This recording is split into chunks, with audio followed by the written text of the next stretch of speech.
Okay. Good evening, everyone. Happy Friday. Thank you for joining us. I know that there's 1,000 things that we can think of doing on a Friday evening, but we're here tonight. Clearly, there's been COVID-19 has really taken us all for a spin, and we do not know what the new normal is going to look like. One thing I can tell you, though, is that I already have my unextraditable T-shirts on. We're ready as an organization. We're ready to hit the pavement to help our people. I first and foremost, I want to thank everyone who's taken the time to do this. I know times have not been easy. There's a lot of uncertainty. We do not know what tomorrow or Monday is going to look like. But as an organization, our goal, and thanks to our members, we are looking at opening up shop on phase 3. That would mean that on July 7th, we're going to open up our offices. What we have been doing these past few weeks is really prepping our folks. For those of you that joined our call last week, we talked about how we've been helping our folks with the food insecurity, with masks. We've also been prepping them to help them start preparing for what's coming. And the reality is that is what's coming right now. It's an eviction tsunami. It is really the next crisis after or while the pandemic is happening. And, we are very grateful to have strategic partners like the ones that are on the call today, as well as the ones that were on the call last week. And our goal really is to help educate you and prep you. For those of you that know me personally, you know my saying that I always tell people don't plan to fail, they fail to plan. So we need to plan. That's the goal. So with us today is a very, very, very keynote speaker, in my opinion, because I think this is the first webinar that the speaker is doing in general since the pandemic for the general public. And this Deputy Commissioner Woody Pascal, he's with DHCR. And we also have with us my favorite senator, the person who's been watching us is before we became a not-for-profit, a 501c3 organization, and that's State Senator Robert Jackson. They they agreed to come and help us out. I told Mr. Pascal about the need for us to revise the rent laws because a lot has happened. June last year, there was wonderful rent reform, but there's a couple of things there that we might have forgotten. I think there's an opportunity for us to revise it. And then, like as I said to you guys earlier, my favorite state senator, he had originally called in to just participate, like he did during our March call, which is right in the middle of the pandemic. And I begged him and asked him if he could please join us. And as usual, Robert Jackson is our state senator. He's like, absolutely, because I think that he has very, very important things to say for us regarding what just happened in Albany in terms of the rent relief. But before we begin, I want to figure out, this is a webinar, but this is a Palante webinar. So this is a discussion. And before we begin the discussion, I'd like to figure out who's in the house. So with that being said, could we bring up the poll? We just have a couple of questions for everyone, if you could just take your time. And then, and Robert, while we're doing that, could you make the announcement for the non-English speaking folks? Because for the rest of you folks, this call is actually being translated into Spanish simultaneously. So the folks that do not speak or that are not proficient in English, they have their own Zoom channel where they can call in and hear directly from Daniel what our panelists and myself are saying. While we're doing that, I'm going to just say it in Spanish real quick. Buenas noches a todos. Daniel, él es intérprete. Él va a estar interpretando nuestra conversación. Pero le quiero dar las buenas noches. Sé que todos nosotros tenemos muchas cosas que hacer. En un viernes, ¿quién se pensaba que a las 7 de la noche íbamos a estar averiguando el tema de las leyes de renta? Pero sí, le quiero dar las gracias porque sé que estos últimos meses han sido unos meses difíciles. Nosotros como organización, para esas personas que se unieron a nosotros la semana pasada, comentamos de que hemos tratado de ayudar a las personas con comida, con compra, con comida que sea de las cosas que nosotros comemos, ¿no? Y también hemos estado ayudando con las máscaras, hemos estado trabajando de todo tipo de trabajo hemos estado haciendo. Pero la buena noticia es que gracias a nuestros miembros que tenemos, que también hacen construcción, ellos ahora mismo están preparando la oficina para así nosotros poder abrir nuestras oficinas. Y tenemos planificado, tenemos programado para poder abrir el julio 7.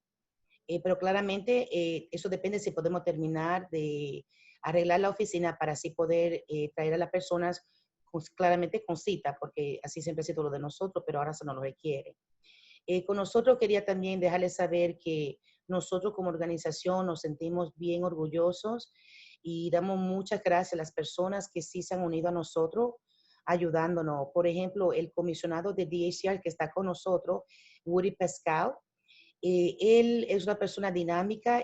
Creo que esta es la primera llamada que él hace para informarle al público. Así que esas personas que se unen a nosotros en esta llamada, ustedes son los primeros de escuchar directamente del comisionado de DHCR. Ustedes saben quiénes son DHCR. Y junto con nosotros también está mi favorito senador, como muchos de ustedes me conocen, lo saben, que es el senador Robert Jackson. Robert ha estado con nosotros desde mucho antes, tanto antes que nosotros no teníamos ni oficina. Ahí dice hello. Entonces Robert siempre dice presente y eso es lo que a mí me gusta mucho de él. Y él originalmente estaba por supuesto unirse a nosotros solamente para participar, como lo hizo en marzo.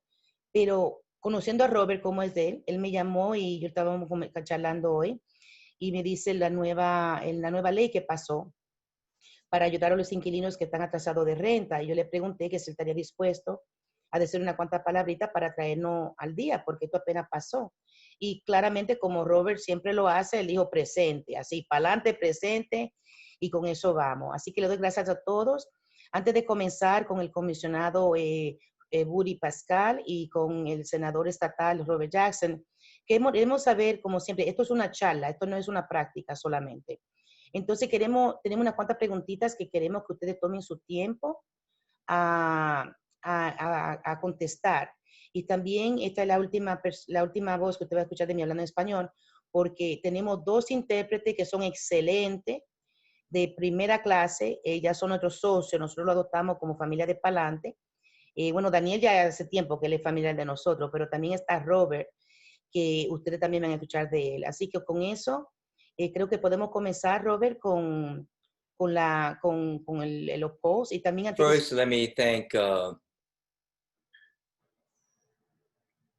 First, let me thank Palante Harlem and the Commissioner, Representative Woody Pascal. We plan on trying to communicate with the people that are on to try to make sure that they understand the program and what it entails, and so they can be prepared in order to, if in fact they meet the requirements, as soon as it's publicized, then they should get on it right away so they can be like the first in line, whatever the line is, to call in or go in order to try to make sure that they will be part of the $100 million that has been allocated as a voucher from April, May, June, and July, so that at least they can get some rent relief temporarily. And obviously the whole issue of a moratorium going forward is still to be dealt with. And that's why it's imperative, it's so important that people, renters especially, keep their eyes open and their ears open to know what's going on so that they're not left behind. That's very, very important overall. But I say to you, as a state senator that represents 13 miles of Manhattan, from Marble Hill, Inwood, Washington Heights, West Harlem, Upper West Side, all the way to 26th Street and 9th Avenue, it's important that we work together.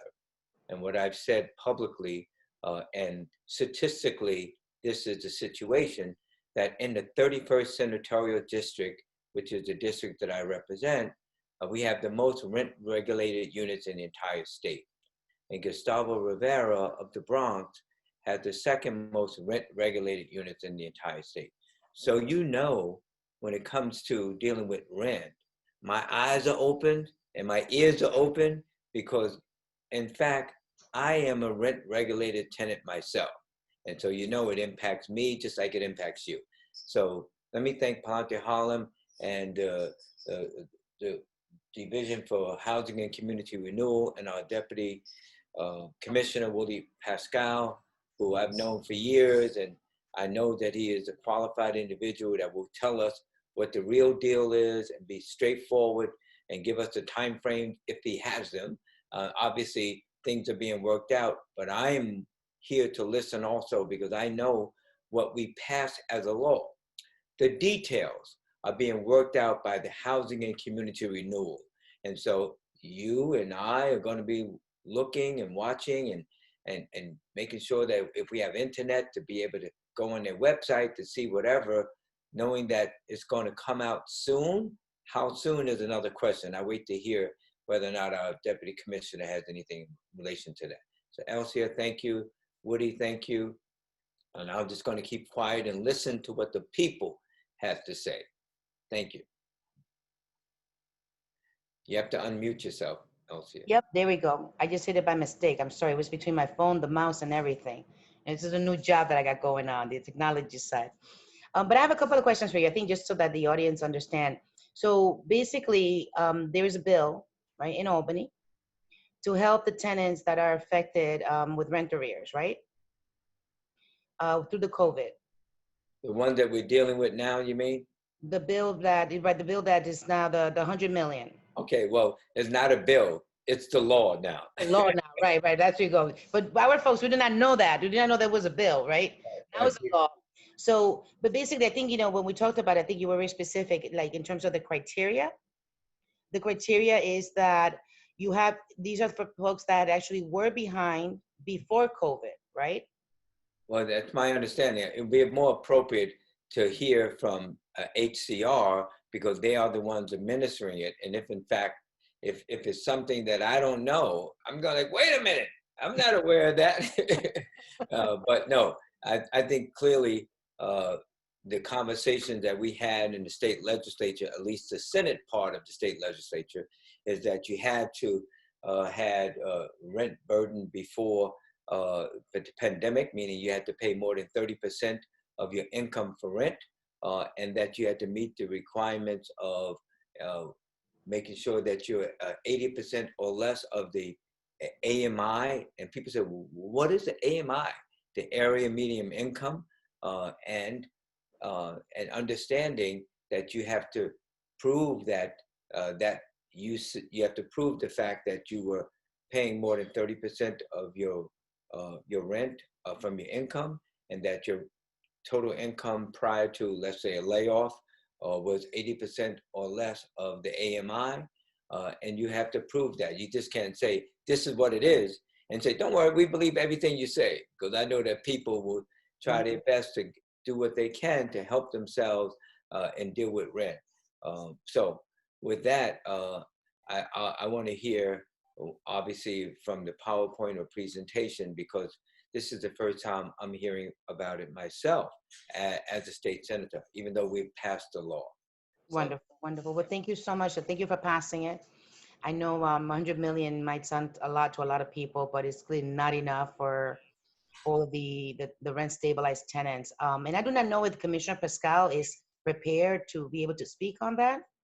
But before we do, just to get a sense about who is actually in the audience, we just have a couple of questions before we patch it over to, oh, there it goes. There goes the first question. So the first question is, are you a renter? Or are you a shareholder? Are you a property manager? I know that during this call, we have different groups that have joined us, including folks that are actually living, that are actually working at our brothers and sisters, CBOs, for our brothers and sisters, we consider them. So basically we have, this is really good. We have, so far our total is like 87% renters, 6% co-op shareholders. Well, that was at 8%. We got 3% property manager and nonprofit 5%. So this is terrific. I think we have a really nice diverse group of the audience that can not only help, you know, the tenants, but also help their clients basically move forward during this whole thing. I think, you know, with this COVID-19, we're all in this together. The next question, please. Let's do the next poll.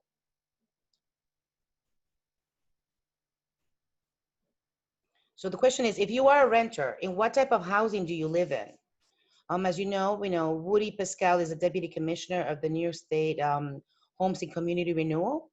So the laws that we're going to be discussing today are focused around rent stabilized and rent controlled tenants.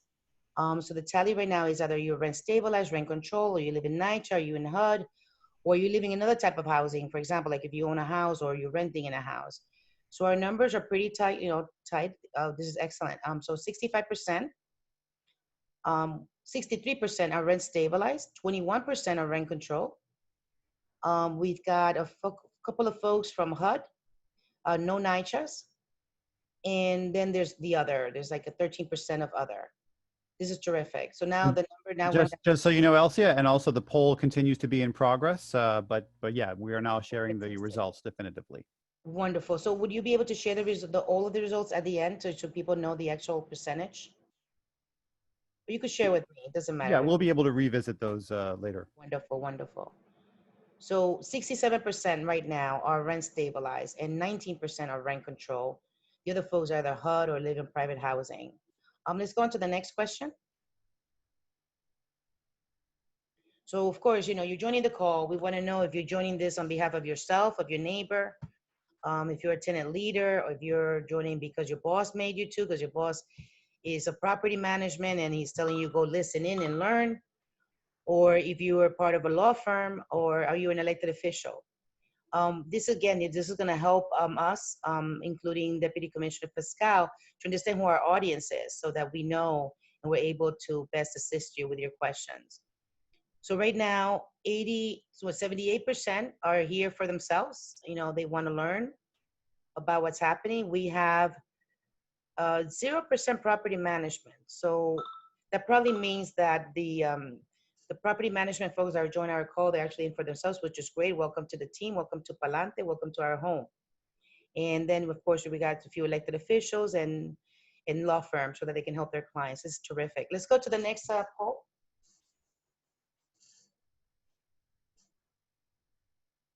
So now we want to know, we're out there as an organization. We're out there trying to find grants that we could help folks that have been affected by COVID and pre-COVID when they're falling behind in their rents.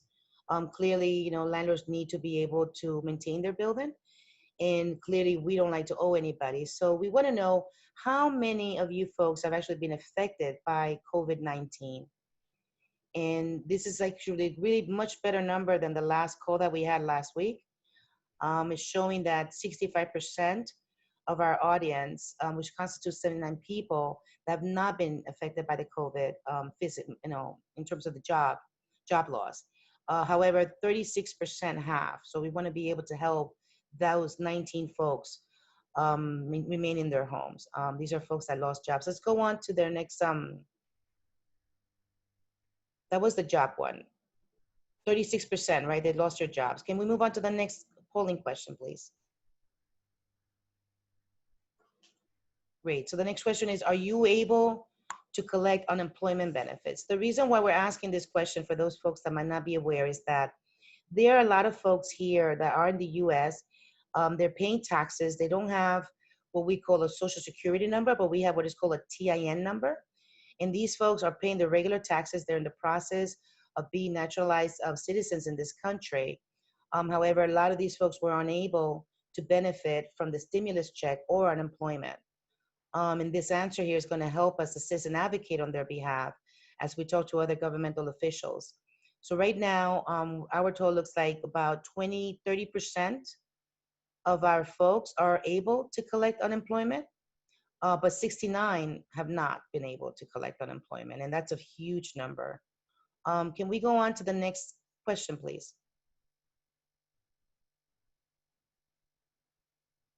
Okay, here's the health part. How many of us have actually tested for COVID-19?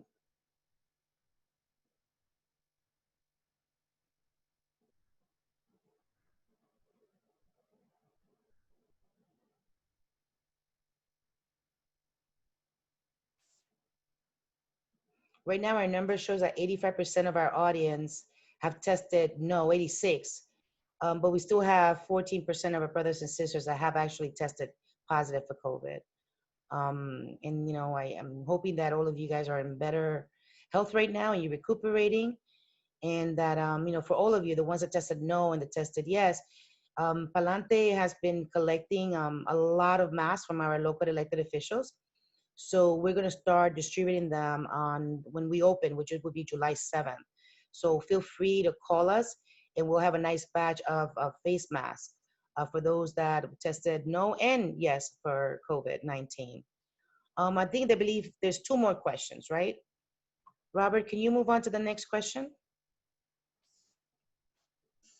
Okay, so the question here is, are you behind on your rent? Are you having a rent burden? And of course, we suspect that this number is going up. Out of the 80 attendees, we're looking at approximately about 40% are actually behind on the rent. And I think what State Senator Jackson said and other stuff that we're going to say later on, I think we're going to find ways on how we can help you so that you can remain in your home. The number now, in terms of how many people are behind rent, we're looking at 42% of our audience, which is 81 families are on phone. So if you're behind, now there's another question. There's two more questions actually. And yes, the question is, did you lose a family member or loved one due to COVID-19?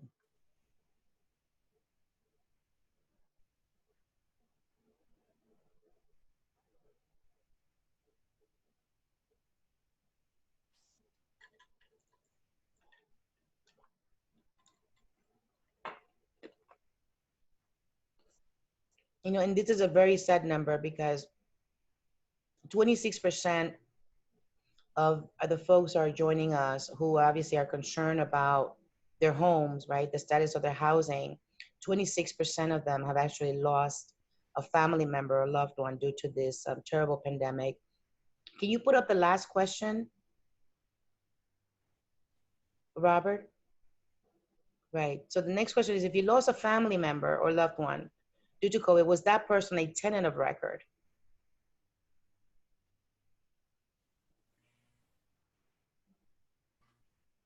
This question is for the rest of you guys, in case you're wondering why we're asking this question. This question is going to give us an idea to how many succession right cases we're going to need to pull up and help out with, just with this segment of the folks are on the call. So right now, yes, it seems that the number's going up. We got at least 11% of the folks were the tenant of record in their apartments.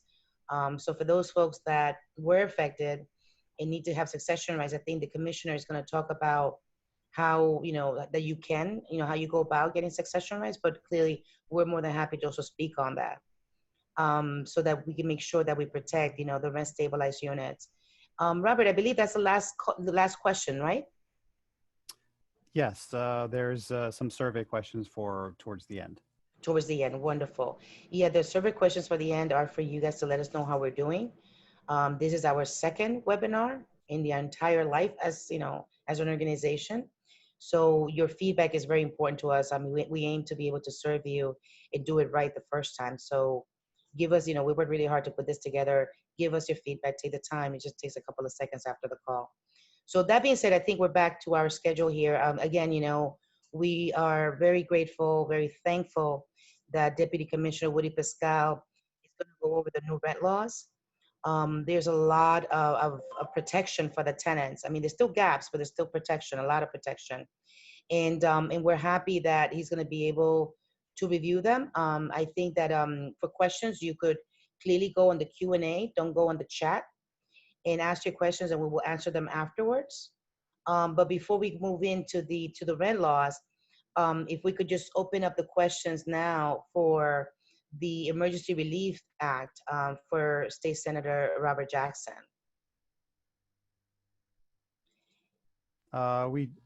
We do have some questions initially in our Q&A, and our first question is, what is the DHCR going to do regarding the Regina Metro Court of Appeals decision? What are the tenant advocates going to do to undo the damage that has been done to tenants, a continuation of what has been done to tenants over the past several decades, especially those tenants living in RSJ 51 buildings, which the DHCR has completely disregarded, allowing the landlords to rob the city and its RS tenants. Right. So before we focus on the rent laws, right now we're on the rent relief vouchers. Can we pull up those questions now, and then after the deputy commissioner delivers his presentation, then we can answer the rent related questions? What do you think? Can we do that? So like I'm seeing here that there's a question regarding when will the governor's relief vouchers be coming up?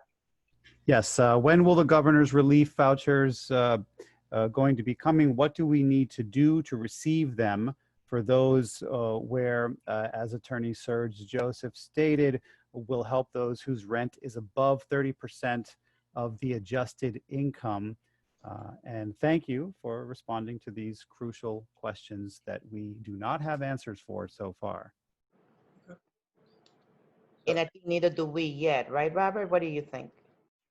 Elsie, I think that the presentation first will be able to answer some of those questions, and if not, to the extent that I have knowledge of discussions we had in the state Senate, I could give some insight. But I think that have the presentation will be able to answer some questions, since it's basically we're here to hear about what is the program going to be and how it's going to work and what are the requirements. All of these things are very important, and I think the presentation will bring that out. I agree. Great idea, Senator. Great idea.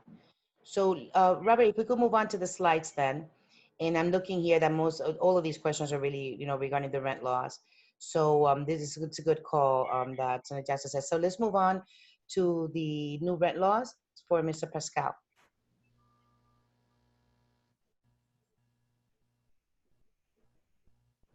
Is it time for me to go? No, we're about to begin. Don't go nowhere, Woody. Hold on. Yes, Commissioner Pascal. Yes, thank you. Well, first, I want to say good evening to everyone. Clearly, we recognize that the world that we are in is changing. COVID pandemic is going to change not only how we work, but it's going to change how we commute, how we interact with each other. It's going to change our workplace. It's going to change how we manage our tasks. But we at HCR believe that we are still going to continue to provide services for not only you as tenants, but that of owners. And Elsia and Senator Jackson, who have been good friends of mine and mentors for years and years and years, I want to say thank you for taking time out of your schedule to make this happen so that we can engage the tenants directly on their issues and their concerns.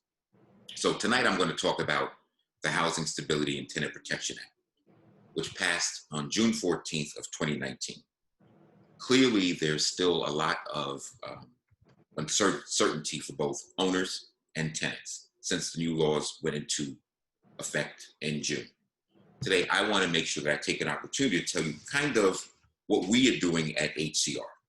But before I tell you about the laws, I think I need to step back a little bit and kind of explain to you what we do at the Office of Rent Administration.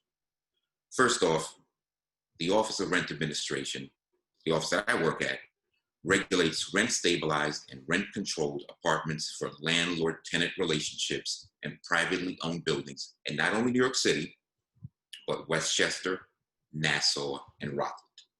We regulate over 46,000 buildings and just a shade under 1 million apartments. We require owners to file apartment registration forms with us each year so that we have a computer database with tenant names, addresses, rents, and other lease information. What's very important about our office that most people don't recognize is we function very much like a court. If a tenant files a written complaint with us, on our forms, we attach it as evidence, we open a case, we serve the complainant, which then would be the owner, and he or she provides us with evidence. After we gather enough evidence from both sides, we issue something that's called an order, signed by a rent administrator. He's kind of like the hearing officer. So tenants and owners also have the ability to appeal any of our decisions. And if they don't like that decision, they can go to court. So again, the Office of Rent Administration functions very much like a court that acts upon applications that are given to us either by the tenant or the owner. Now, with that being said, I've told you what the office is. Now I need to kind of tell you what rent regulation is. Rent regulation started under World War II, when the federal government imposed price controls nationwide. Why did they do it? As people were coming back from the war, building apartments and homes had slowed. So vacancy levels, much like they are now, are very low. And prices were beginning to escalate. Hence, it created an emergency. Hence, the government said, you know what? We're going to put some controls in place. So with those controls, it's two-sided. Rent control, which is the older of the two systems, it generally applies to buildings that were built prior to 1947. Rent stabilization generally covers buildings built after 1947, but before 1974. Outside of New York City, rent stabilization is known as the Emergency Tenant Protection Act. So I know that's a lot for you to kind of gather and figure out. So now, we're going to talk about the new laws. So Robert, do you want to cue this up? How you want to do this? You want me to pull it out, or you just want to go through? Sure, I'll have the section broadcast for a few moments while you speak about that particular. So we're just going to bring this PowerPoint, this presentation back up to. So can we go to extends and makes permanent rent regulation? Bingo. So in the old days, which doesn't seem that far back, but back in the old days, rent regulation would expire, basically on a 4-year interval. So you would go down, a lot of you Plante members, you'd go down to City Hall, you'd meet with your elected officials, you'd take a bus ride up to Albany. The new law is permanent. There are no more of those periods where there's instability in your life. Rent regulation is here for good, period. We go to the next slide. Okay, repeals high rent vacancy deregulation and income deregulation. So in the old law, if you hit a certain rent threshold and a certain sometimes income threshold, you could permanently deregulate the unit. When you say deregulate, you're probably saying, well, what does that mean? Deregulation means the apartment is out of the system. It's no longer subject to rent regulation. So in 1993, there was a certain number. In 1997, there was a certain number. In 2015, there was a certain number. That has been removed. You cannot get out of rent regulation if your rent is $5,000 or $200. You cannot evade rent regulation. Whether your income is $50,000 or whether your income is $500,000, you can no longer get out of rent regulation. All right, the next one. This one repeals vacancy and longevity bonus. So the way the law used to be was when an apartment became vacant, an owner could automatically get a percentage, a 20%, what I call bonus, because the apartment was empty. In addition to that, if a person lived in the apartment longer than 8 years, there was a formula that was attached to it. So they got not only the vacancy, but a longevity bonus. The reason why it used to be in place was because the rents in some cases were so low, it was a way for it to kind of level off the owner so he could get money. That has been repealed. There is no vacancy bonus and there is no longevity bonus.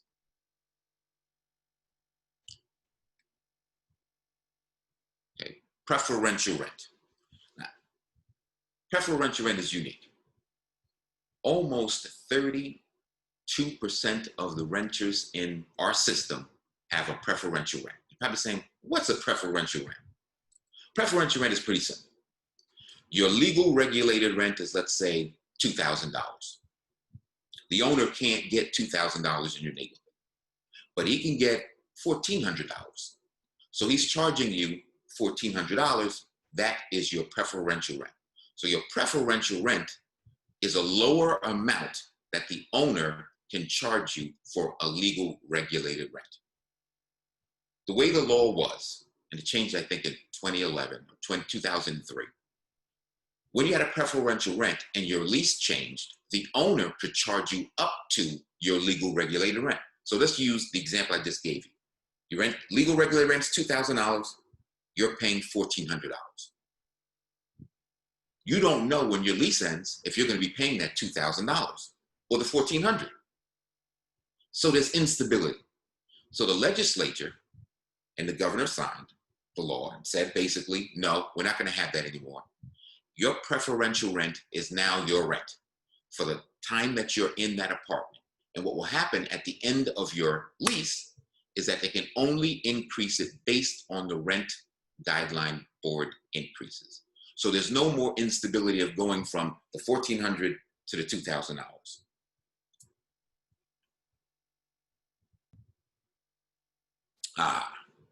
The extension of the rent overcharge look back.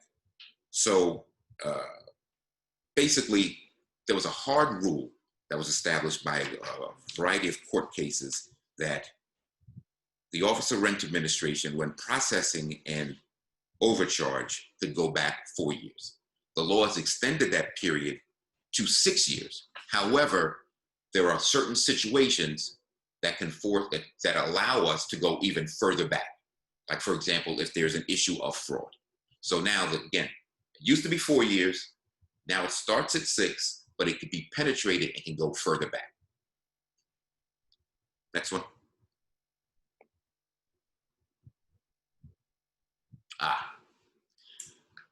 As I mentioned earlier, the establishment of the statewide option for ETPA. So basically, again, New York City, Westchester, Nassau, and Rockland counties are the only places in the state that can have rent regulation.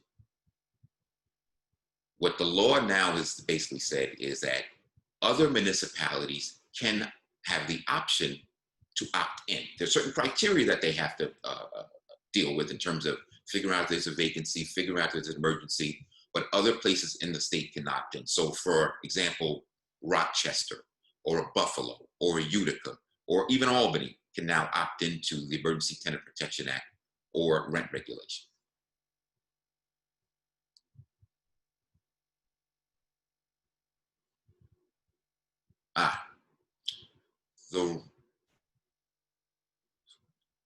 Okay, so for rent control tenants, and it's a very small amount of you, there's about 20,000 of you that are still around, the oldest part of the universe for us. It was the rent increases were based on this archaic, I call it difficult formula. Whereas someone who was rent regulated may see an increase of, let's say, 1.2% for their rent per year. Someone who's in a rent regulated apartment could see upwards of 7.5%, including they could see something called a fuel surcharge. So basically, the tenant who's rent controlled is paying for the oil so they can have heat, whereas the person who's stabilized is not paying for any of that stuff. It's basic service. That has been repealed. So that formula, that 7.5% formula has been repealed. The fuel charge adjustment has been repealed. The formula now for rent increases for rent control tenants is based on the average of 5 years of rent guideline board increases. So again, I gotta say that again. The old formula has been repealed. The fuel cost adjustment had been repealed. To get an increase in a rent-controlled apartment, the tenant still has to go, the owner still has to go through the same process, certifying that there's no violations. There's still the engagement with the tenant when they serve the RN 26. But again, the increase is based on 5 years of rent guideline board increases. Okay, next one. Yes. Reforms to the owner use. And this one I'm not very good at, but this one basically says you only get one apartment. You can only use one apartment. Owners would give apartments to their family members, several of them in a building, to kind of empty it out. That's no longer the case. Owner use, one apartment.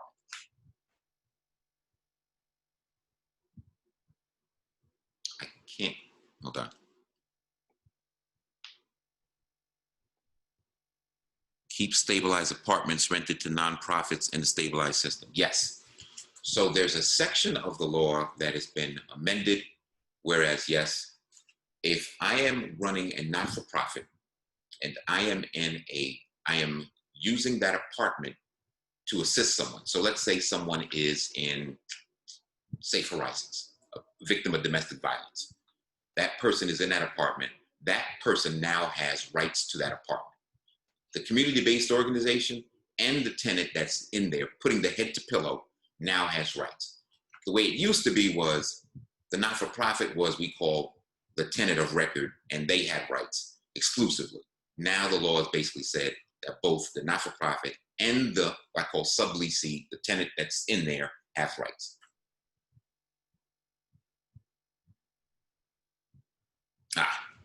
Major capital improvement. This one is a lot.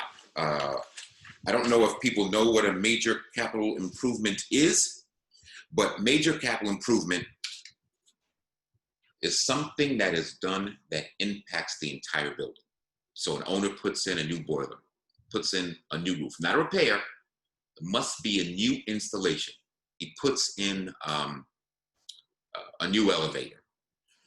The rent increase under the old law was based on actual and verified cost of the work.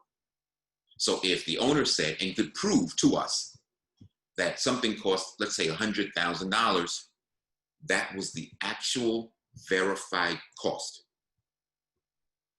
In addition, the MCI increase was capped at 6% to slope for the tenant. In addition, there was a retroactivity. So you're probably saying, what does that mean? So if an owner put in an application in January and we don't process it or it's not completed until June, you as a tenant would pay retroactivity. So from the date the application came in to the date that we issued the order, you would pay retroactivity. So again, I'm going to go back to the way the old law is because I think I got to be clear on this. Actual verified cost, capped at 6%, retroactivity. Old law. New law changes it from 6% to 2%. It caps the prospectivity of MCIs. They're no longer permanent. They are at 30 years, they burn off, or I could say they're terminated. There've also been changes to how the MCI is going to be processed because we have to now look at outstanding hazardous or immediately hazardous violations using the fire department guidelines, the housing and maintenance code of New York City, Department of Building violations. In addition, if a building has less than 35% of the units registered as rent stabilized, no MCI. And the last thing is the agency has been tasked with creating something called a reasonable cost schedule. So the reasonable cost schedule basically says, owner, this is how much you can spend on a new boiler, a new roof, a new elevator. And that's MCIs. IAIs. IAIs, or individual apartment improvements, are done to make apartments look better. Owner decides, most of the time it happened upon vacancy. Owner decides, hey, apartment is empty. I want to jazz it up. I want to put new floors in. I want to change the electrical system. I'm going to put in a new fridge, a new stove, new fixtures, IAIs. In the old law, IAIs were not submitted to the Office of Rent Administration, and we didn't pay attention to them because the law didn't require us to be involved in the process at all. Again, most of them were done when an apartment was vacant. They were not filed for us, they were not reviewed by us, and they were not approved by the Office of Rent Administration. The new law now requires that the IAI spending for an apartment is $15,000 for a 15-year period. No more than 3 IAIs can be done. So, apartment's empty, owner spends $15,000, capped, that's it. Your rent can only go up now a maximum of like $89 and I think 33 cents if they spend all their money on IAIs. IAIs also are not permanent. They burn off also at 30 years.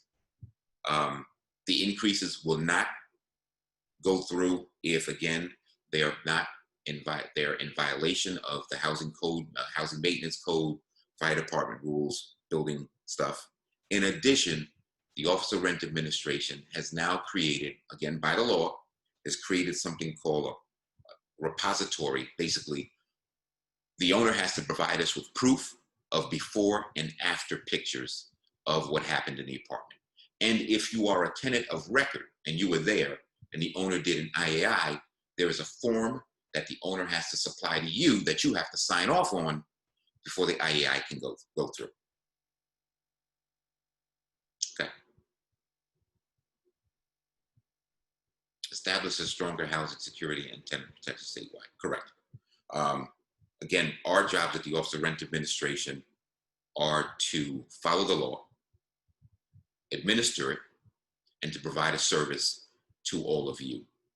Clearly, the law has changed, and we continue to do the best that we can to implement it. We have done a lot of good things. We've launched something called Rent Connect, almost, let's say, probably 16, 17 months ago. It's a tool that we hope is creating a way to modernize how we interact with the public. It's on our website, which is at hcr.ny.gov. That Rent Connect more or less gives you an opportunity to file various complaints with us, whether it is a service-related case, no heat, no hot water, or a lease violation, owner has not provided us with lease, or even an overcharge case. We did that about 16, 17 months ago. So hcr.ny.gov. Now, Sorry, the interpreter requesting for a repetition of the website that was mentioned? Yes, hcr.ny.gov.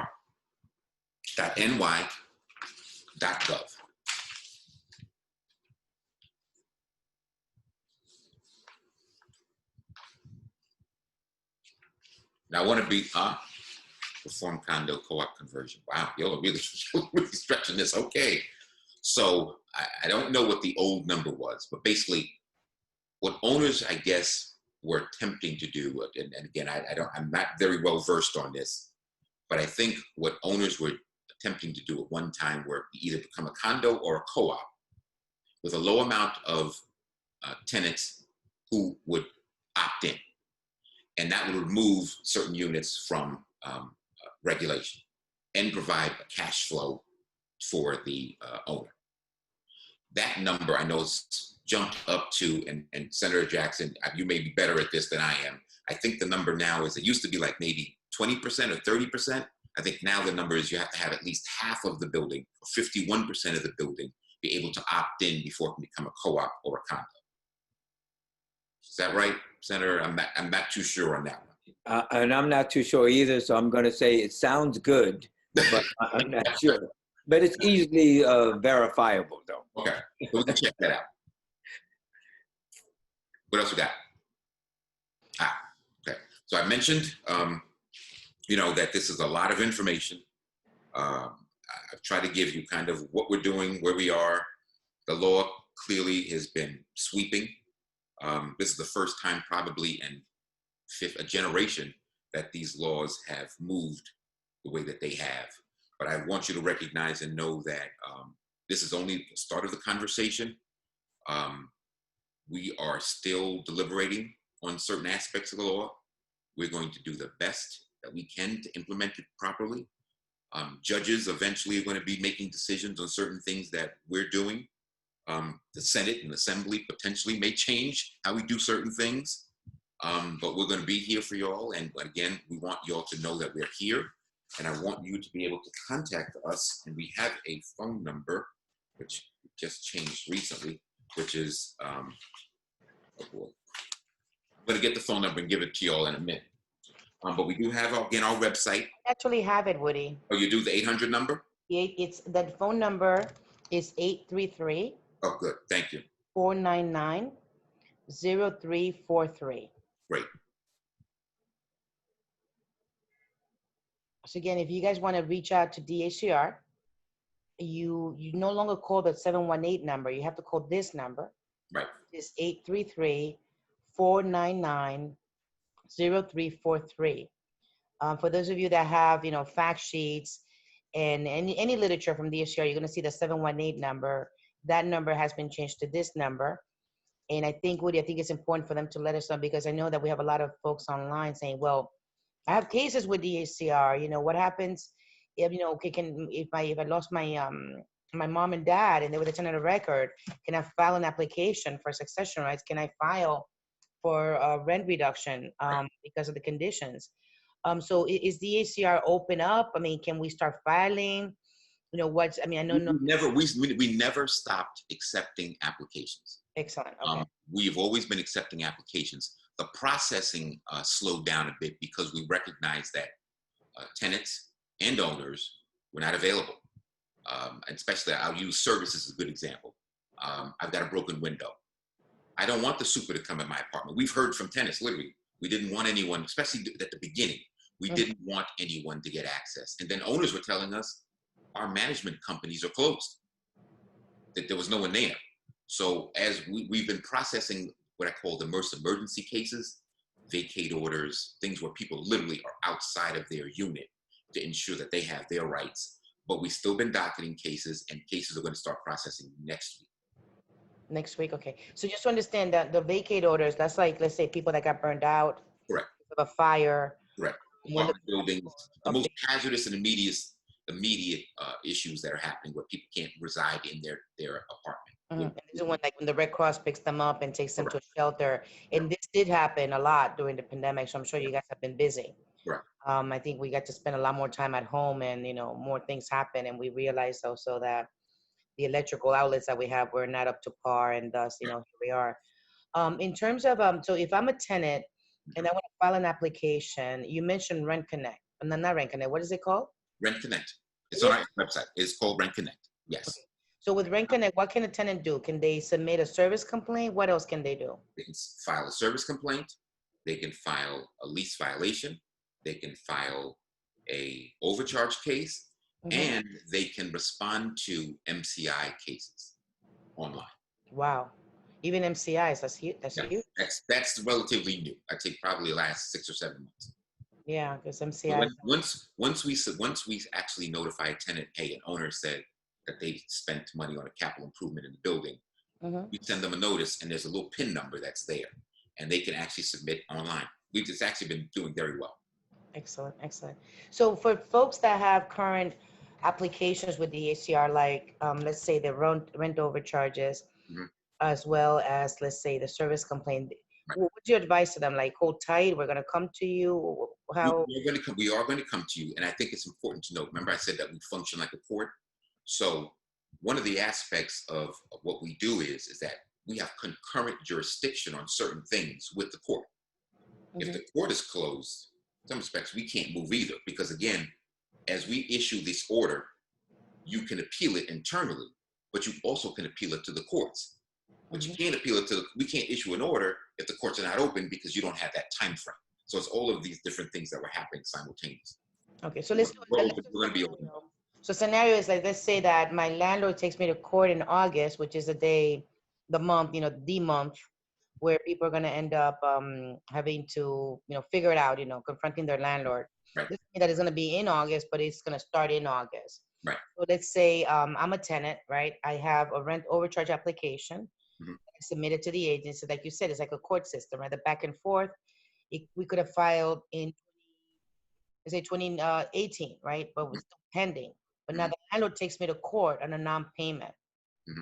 Can I, as a tenant, tell the court once I get there and see the judge to alert you guys to help expedite the case? Because I know you guys are going to be swamped. Yes.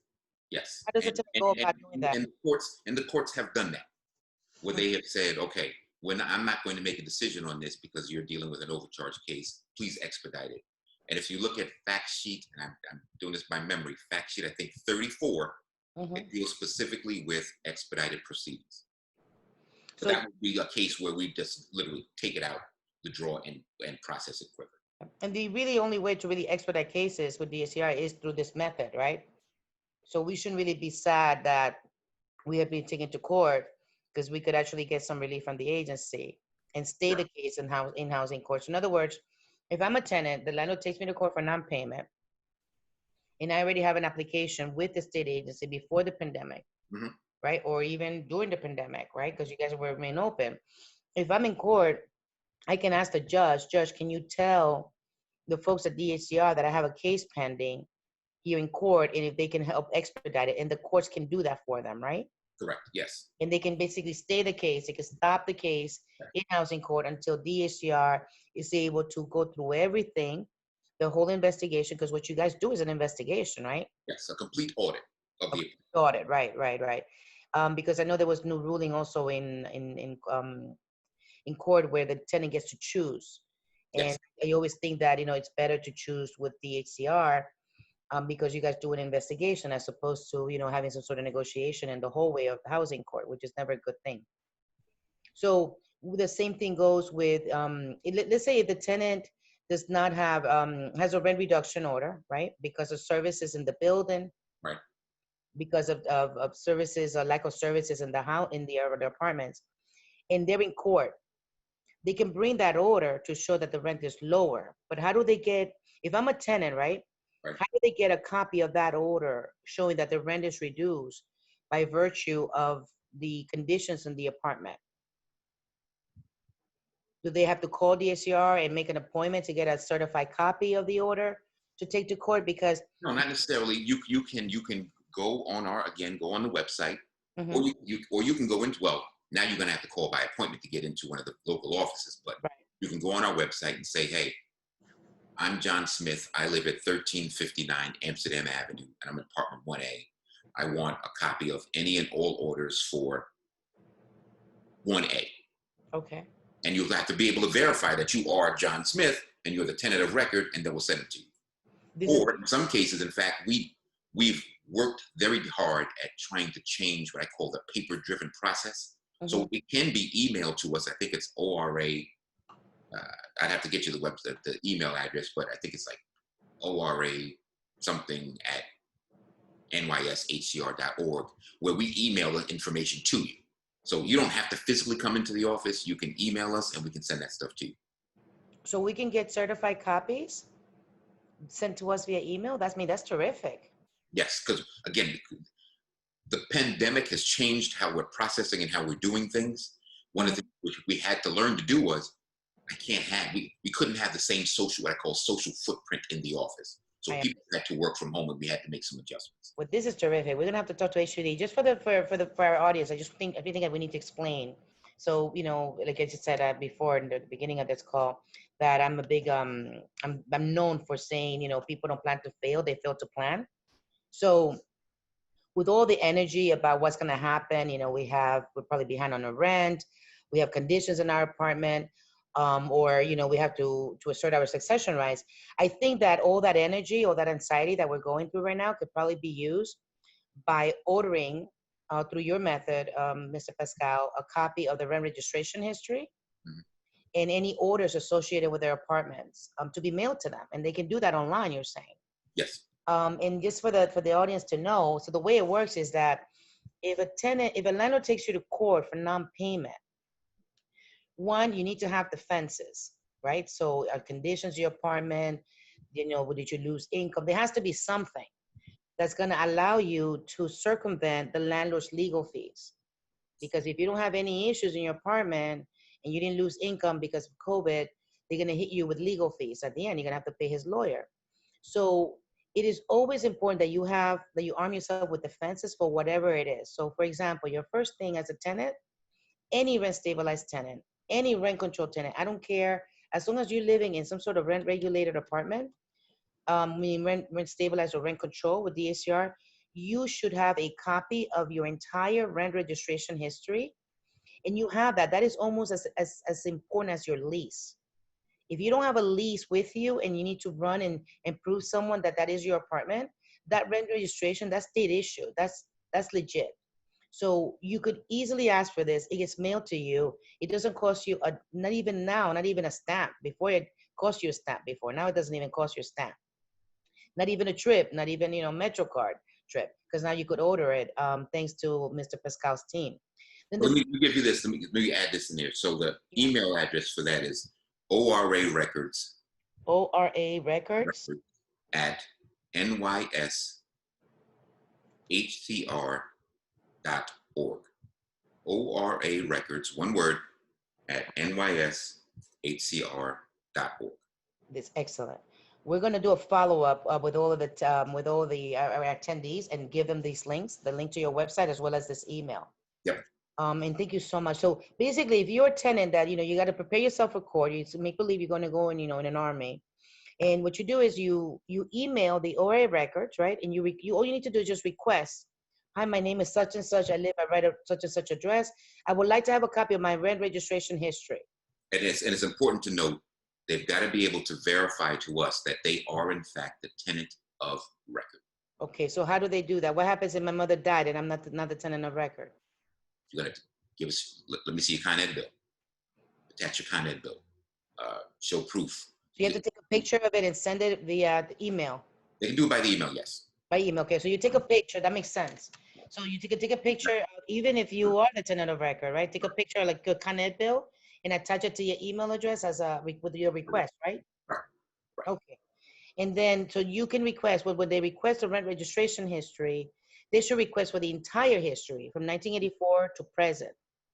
And you hold on to that. Normally, the good landlords, because believe it or not, there are some decent landlords out there. We don't meet a lot of them, but there are a few. They give you a copy of your rent registration history every year. But the landlords that we know, the ones in Washington Heights and Central Harlem, they forget to, put it in the postage where you're supposed to, they're supposed to show you that they register your apartment. So all these years from 1984 to present, you could see what the landlord registered with the state. And that is, again, that is almost just as equivalent as your lease renewal. If you don't have a current lease right now, with that rent registration history, you could go to HRA and get a one-shot deal. It is just as equivalent. We've tried this before. Then the second thing is that in your request, Woody, and tell me if I'm wrong here, but we should request, when they do the request of the apartment history along with any, what's the wording again? Any orders that were issued. Any orders issued to my apartment. Correct. Whether it could be an overcharge, it may have been a service-related case from the 90s. I mean, you'd be amazed at what's there in the system. Oh, no, I know. That's how we got Mr. Hernandez $129,000 because he requested his rent registration history. And you'd be surprised. And talking about that, I know probably folks are probably wondering, like, what? So when you get your rent registration history, you got to see like, it's almost like playing lotto because this is stuff that you do not know. But your rent registration history will be able to tell you if your rent was frozen. And it doesn't mean that your rent, but the rent to your apartment was frozen. And you go back to 1984. So basically, when you request your rent registration history, you go all the way to the last page before you analyze anything. And in the left-hand side at the bottom, you will see something that says open cases. If there are open cases that you didn't do with DACR, that means that there's potentially a rent registration or rent reduction to your apartment dating far back. So then you have to go back to the agency and say, hey, can you send me that order? And that's how we've been able to help a lot of tenants get their money back, because the law is the law. Mr. Pascal, his agency gets a lot of, feedback, both, positive and negative, but they're implementing the law. We implement the law too, right? We're saying that if the owner knew that the rent was frozen, then we should do an application to get our money back until the owner files the necessary documents to DACR to unfreeze the rent. And the way that it goes in terms of freezing the rent with DACR, so is that somebody from 1984 to present could have potentially had a complaint because of conditions. It could have been the floor, it could have been the cabinet. In our case, what we see is like windows and things like that that were never really repaired. And when you submit the application, DHCR issues their order, and the law is the law, right, Woody? Yep.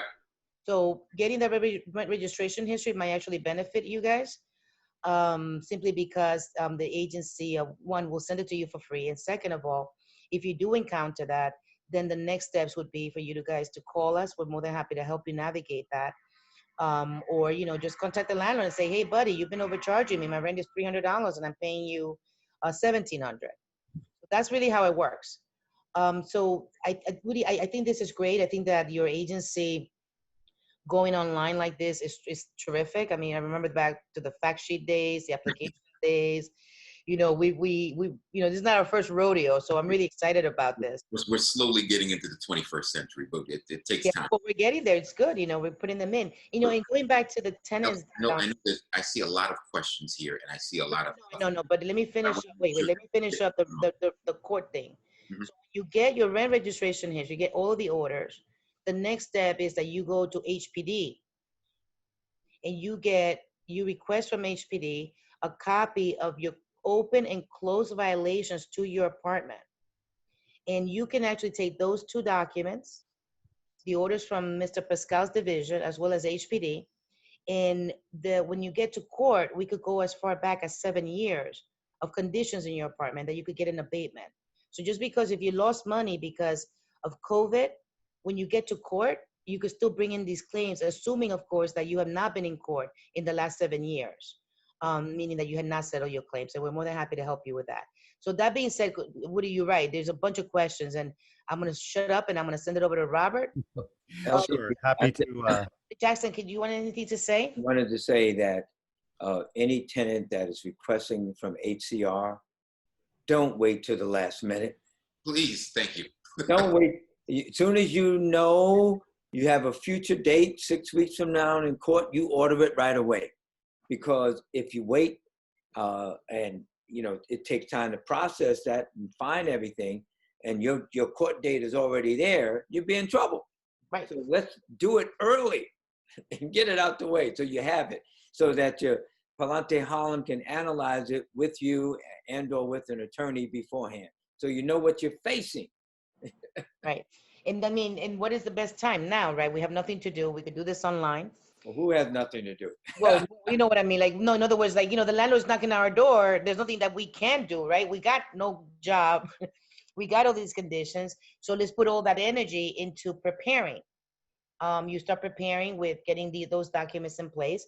And, you know, for those folks that have lost a loved one in their apartments, you know, you have the right to succeed. And again, Woody, you could apply also for succession rights, right? Sure, absolutely. Okay. So Fitting criteria, and that's fact sheet. I feel like fact sheet number 30. number 30, okay. Yeah. So if you lost a family member that's a tenant of record, you could start applying now. All you need to do, though, of course, you need to send a letter to the landlord saying, hey, you know, my mom died, my father died. Please put the lease under my name. And once the owner is notified, then you could take that application and you could do it online, right? Through Housing Connect. Am I right, Woody? Am I giving wrong information? Yeah. There is a form, and I feel like it's RA, and I'll send it to you. I think it's RA 23.5, where there's a succession form that you can send to the owner. Okay, so that, okay, excellent. Send it certified mail. I'll send that to you after this. That'd be terrific. So we could follow up with these folks. And the succession rights, it's still, is that the time frame still, so you have to have lived in the unit for 2 years? 2 consecutive years, correct. So if you're a family member and you've lived with a relative that's qualified as a relative that under the law or regulations, then you're entitled to continue to stay there. Obviously, you're going to have to prove that you've lived there. So if you have your driver's license, or if you have your cable bill, or you have your Verizon or whatever, T-Mobile bill, affidavit from your neighbors that know that you're working and that you live there, an affidavit. I've known Robert Jackson.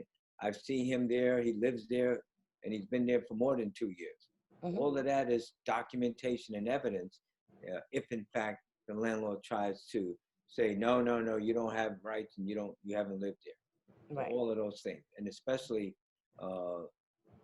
affidavits from neighbors and or the documentation from the various sources. If you're banking at a bank or the credit union and that's your address and you've been with the credit union for 5 years, all of that's documentation.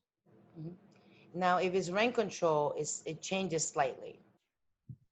So if it's rent control, you don't get the same application. You have to write a letter to DHCR. And for those, it's a little bit more technical because like Woody Correct. said, it's only like 20,000 of them. And So they don't have give us a call. rent control tenants don't have leases. Right, right, right.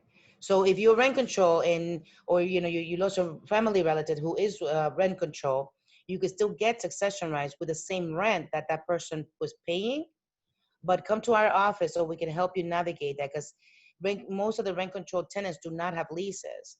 But all we need to do really is send a letter to DHCR asking for DHCR to give you the succession rights, again, proving with the paperwork as State Senator Jackson said, we need to have paperwork to be able to show that you live with that person for at least 2 years. Now, if you're 62, you get 1 year to show that you live with a person. But if you're not 62, we're looking at 2 years that you have to show bank statements, you know, Social Security award letters, W-2s, anything that's legit, you know, like real bills, you know, Con Ed bills, phone bills, something that really places you in the apartment along with the disease or whoever, and even maybe the person didn't die, maybe the person just moved out, you know, hit the lottery, left you the apartment. But you have to show that you both occupy the apartment together. So, but I think this is terrific. I think there's a bunch of questions. We're now at 29. So why don't we start them up? Sure. Yeah, I can list. We've got questions in the chat and then in the Q&A. Patricia Jewett is saying that I am angry about this because of the loans, grants, and renovation that my landlord was able to get HPD, and the landlord changed my rent. I went from $800 monthly to a market rent of $2,200 to a preferential rent of $1,100. Frankly, let me just say this as an elected public official. That was before. That was under the old regime. The old regime in the state Senate were Republicans. And now, as a result of the laws we passed last year, that all of that, as what Woody indicated now, I think Woody, you said is 2% over 30 years. Is that correct for an MCI? So, you know, that happened under the old leadership of the Republicans controlling the state Senate, who went along with landlords on that and the governor.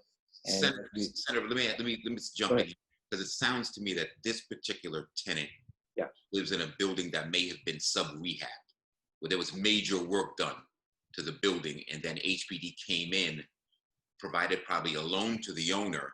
I see. And then they restructured the rent based on that, and there's some kind of regulatory agreement, and that's where I think. Okay, that may be that case. Because it sounds, I can't see the rent going from $800 to $22,000 just overnight. There must have been major work done in that building.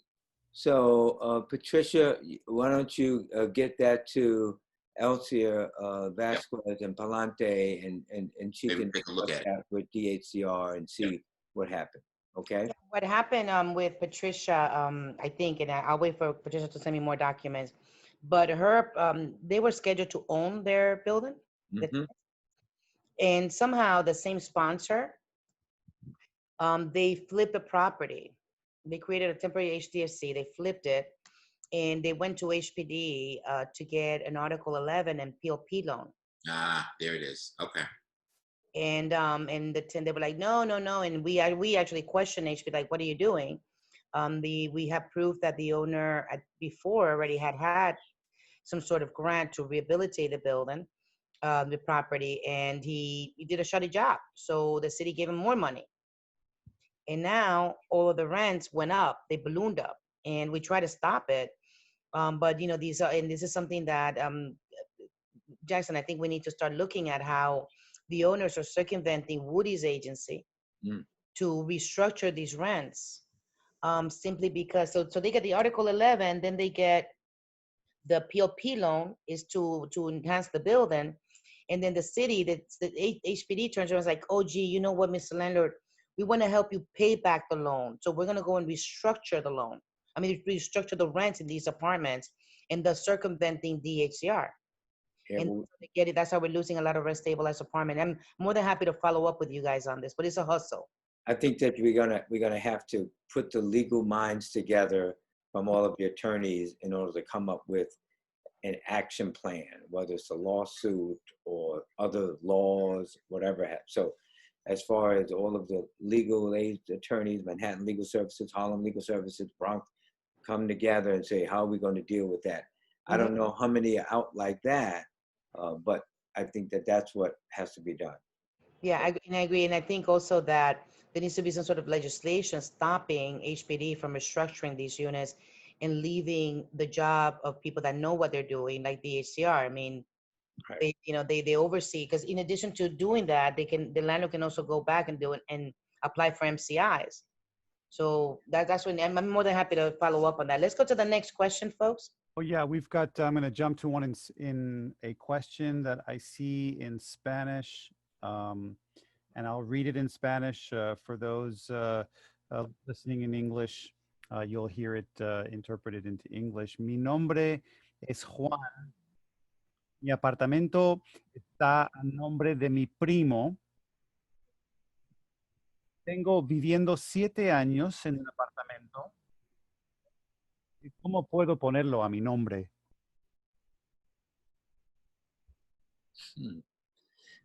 Well, does your cousin live there still or not? The answer probably is no. And then, hey, Woody, under the regulations, does a cousin qualify under the regulations as sort of like, I know it's mother, father, grandmother, grandfather, stuff like that, but a cousin, I don't know if that qualifies under the current regulations. Yeah, I'd have to check because there was some expansion of the definitions under former Governor Patterson and expanded again under Governor Cuomo. I'd have to check that one. So I think his name is Juan, is that correct? Yes. Juan, just follow up with Palante Harlem. We just have to look at the law and regulations to see the relative qualifications of whether, you know, you're not his brother, you're not his uncle, stuff like that, and see whether or not a cousin qualifies that. And if so, they're going to ask you to prove your relative that you're a cousin.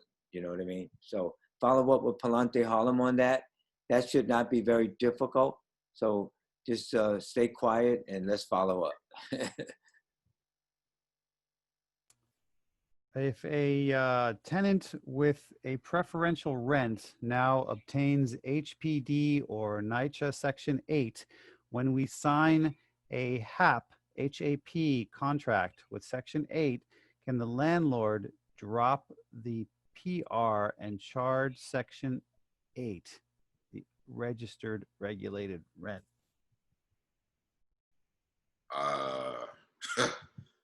You got me. I don't know. That's It's a tricky question because the city or the administrating agency for Section 8 does allow sometimes, in some cases, the Section 8 amount may in fact exceed what the legal regulated rent is. And in this case, you're saying that you've got a preferential rent.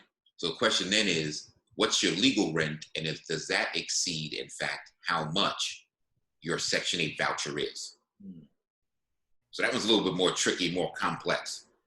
You probably have to talk to the governing agency, either NYCHA or HPD.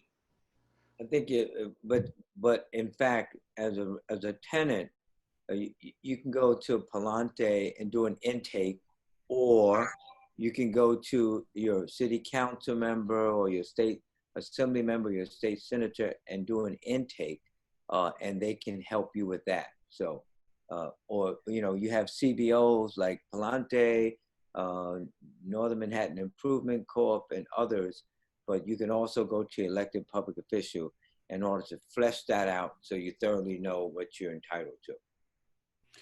What if the landlord has not filed the tenant's information correctly? It says incorrectly, but Incorrectly, yeah. Okay. So When you- Woody, what if they found it and they didn't write the right information? They lied. Didn't tell the truth. What information are we talking about? Talking about, can we be a little more Rent clear? registration. Registration. Ah, Mm, So basically they filed it and they're saying X, and it wasn't X, it was like T instead of S. It was less than, more than what the landlord is verifying. They have to certify, do they certify and have to sign saying this is the truth and under perjury of law? yes. Yes. And if there is an issue, I would suggest that you, again, work with Elsia and let us know so we can take a look and see what's going on. Yeah, but even if, have you found situations where an owner did not tell the truth and they're signing under perjury of law? Have you taken any legal action or sued them or taken them to court for misdemeanor or whatever the situation is? Because if there's no penalty, I mean, there's no real penalty, you know, if they say, well, I'm going to do it because there's no penalty. Since I've been there, the answer is no. We wouldn't be able to prosecute a case like that or go to either local district attorney's office or the AG's office. But I can't think of one time that we've had an owner purposely lie to us. I think the solution to that, when landlords register incorrect rents or the incorrect tenant is by filing a rent overcharge application, and then have the investigator DHCR instruct the owner to register the correct rents. Like when a lot of That's- our rent overcharges, Right. they have to go back by law. Then I think the DHCR can kick in with non-compliance, and then the owner will get penalties. But the tenant, it would have to be a determination first by the agency, then the owner ignoring the determination. Am I right, Woody? Correct. Correct. And what if in the scenario where the landlord, the owner had not filed the annual rent stuff and he sold the building to somebody else and they did not do it and then they sold the building to another owner 3 years later? Whoever the owner of the building is, they step in the shoes of the prior owner, and it's their responsibility to do their due diligence and to register. In the context of a complaint, even if there was a complaint going on and the building was sold, I'm owner A, and I sell it to owner B. Owner B now assumes responsibility for any of my old actions, down to a non-compliance case. So the word that you guys use is the new landlord puts on the shoes of the old landlord, but it's still the Right. same landlord. Correct. Correct. So when landlords register with DHCR, they have to pay $15, right? Registration fee. That's still very little money, but It's $20 now. it went up $20. It Oh went my up in Lord. 2019. That's per apartment, not per building, right? Correct. Per apartment. So every 2 years or every year, the landlords have to register the legal rents of what they're charging, and then they pay the fee, which used to be $15. It used to be $10. It used to be $10. Okay, so it's been going up. I really think we should need to increase the fee, just so that you know, Woody. Maybe we could talk about the state needs money. But $20, coño, that's nothing. That's that's not even what is that even a 6-pack of beer? I don't know. But I think it's an opportunity for us to get some money for the state. I remember when it was sworn in as a member of the city council, it was like 17 cents. Oh, jeez. Of course, they increased it now and it's like $9 or $10, but you literally had like 15 or 17 pennies. You can go and be sworn in as a member of the city council. They increased that now. I think it's like $10 or $15 to be sworn in as a member of the city council. All right, next question, Robert. New HCR reasonable cost. I'm sorry, I'll repeat that more slowly for the interpreter. New HCR reasonable cost schedule lists window guards, $50 per window. Previously, owner could only charge $10 per window as a one-time cost. Is this now the new cost or a cap? I'm going to have to check because I thought the cost should be whatever the city charges, and it is a one-time cost. I don't know what the $50 is. I'd have to check and see. I'll have to get back to you. I'll get back to you on that. If you could, that'd be great. And now help me out. I mean, I'm not an expert on this. I'm not in housing every single day, but there's a requirement, especially if you have children under a certain age. Correct. The landlord is must put window guards in. Correct. And you're telling me that if I, for example, I moved in with my family and the place doesn't have window guards, you got 15 windows, I'm going to have to pay window guards to put in when under the law the landlord has to put in window guards. Correct. And it's the same thing. It's the same principle goes for the air conditioning brackets that are attached to buildings now. Also, it's a one-time charge that you have to pay as a tenant. But if the air conditioning guard is there, I don't have to pay anything because it's already there from the previous tenant. Correct. Correct. Oh.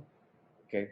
Karen asks, what are the rules when there is a gap in rent registration history for the same tenant? My recommendation with that would be that if the tenant identify that, they should file a rent overcharge application and let them know. I mean, if it's the same tenant, just clarify so that your records could be updated accordingly. Sometimes it could be an error of the owner. Sometimes it could be an intentional. Sometimes it could be unintentional. That sounds more like an unintentional, because if the tenant is being registered, it could have just been, a mistake. But also, go ahead. What I've seen that happen before. Mhm. I live in apartment 2A, and the owner puts down 02A, or it's A2, and so sometimes, if depending on the rent history and if how we rent brought it up or pulled it out, there may look like there are gaps, but there may not be gaps. Maybe some clerical error that's behind it. But also, if the tenant has lived there for a while, and let's say that in the middle you missed 2 or 3, if you have a lease, basically you can determine whether or not, because you have some up in the front and some in the back, it's very easy to determine how much it is. You may know what it is because you've lived there more than the 2 to 3 years. Right. Yeah. And there's also another thing that sometimes we misread, and I have not seen this rent registration history, but sometimes what we've seen is that if it's a 2-year lease, that the landlord would record it, 1 year and not record it the following year when he's supposed to anyway, simply because the lease renewal, like I said, I personally think it's a clerical error. When you should be concerned is when your name starts disappearing from multiple registration years. That's when you know that there's something weird. And Woody, you just open up a Pandora's box, because I'm big on what you're just saying right now. The landlord's registering to AA2 is not a mistake, it's a hustle. Because what they do is that they have 2 different registration histories. They're running away from the rent reduction that's already in the record. I've seen this. So, I would love it. I give them my props. But anyway, next question. My mother deceased. Next question. My mother deceased November 30th, 2019. I have been living with her many years. We are rent control. I put in my paperwork for tenant of record with DHCR January 2020. Have not received docket number or any response from DHCR. Woody? I'll see you. Can you get her information? I'll take care of it. I'll look into it on Monday. Robert, can you do that? We don't want to disclose who's asking, but could you get her information via chat and get Sure, it? we have a record of all of these Excellent. questions. Good. But my condolences to you and your family. But based on what you said, obviously, that you have succession rights. Owner converts 2 apartments into a single apartment. How is the first rent determined? Will HCR require a form to be submitted to HCR prior to conversion? Good question. Mm-hmm. Well, first, I would say first the landlord, Woody, if I'm not mistaken, has to get permission from the Department of Buildings in order to convert, to combine 2 units. And also, there's things like what qualifies as a room. You have to have, I think, a window or a door or a closet. And so some landlords, you're supposed to see up in the building or wherever on the elevator, the door, that they're combining units. And I think people should question that up front, because what that's doing is giving the owners a larger apartment to rent, and taking away a rent stabilized unit, which in fact we need, because there's so many, over 65,000 homeless individuals and families just in New York City alone. So it needs to be fleshed out for sure. With Palante, with your city council member, your state senator, your state assembly member, go and do an intake or put that information in writing, to determine whether or not it's been done legally. The MCI rent increases as defined by HCR are taking the position that increases are defined by landlords. There's no check regarding anything about the actual costs of the improvements. This takes an incredible amount of time. Comment. Well, again, I think I responded to that because, again, the law has changed. Anytime an MCI application comes in, there's always direct tenant engagement. Remember, this, you should know, the way the law is written, as an MCI comes in, it comes to us after the work has already been completed. So I put in a new boiler. I can't put a new boiler in unless the Department of Buildings has given me sign off. So I've had to start with the local municipality first. And they've got to, again, verify that the work was done and it was a new installation. Old law, in fact, like I said, $100,000.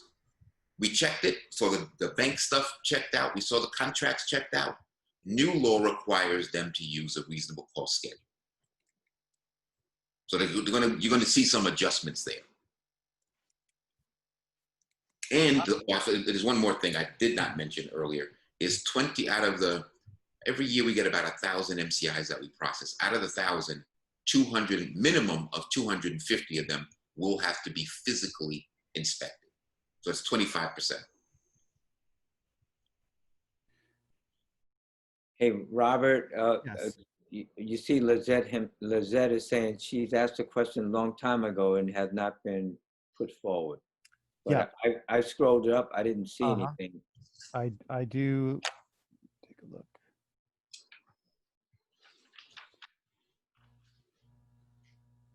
Looking for Lisette's question. Well, I'll get to that and then focus on another question in the Q&A, and then in the meantime, I'll look for Lisette's question. I am for families that have students who are college or high school, et cetera, bound and are supposed to study from home until an unforeseen date and do not have enough space to study from home, cannot afford to move into a bigger space, recommendations. Recommendations. I mean, quite frankly, recommendations, it's if in fact, that's a very difficult situation. Depends how many family members are living in the unit, what size unit, and whether or not, if in fact people are in school and online at home, you have to make space and quiet in a room or part of the room to get it done. But if you can't get a bigger unit, then you have what you have. And I'm being straightforward. I'm sorry.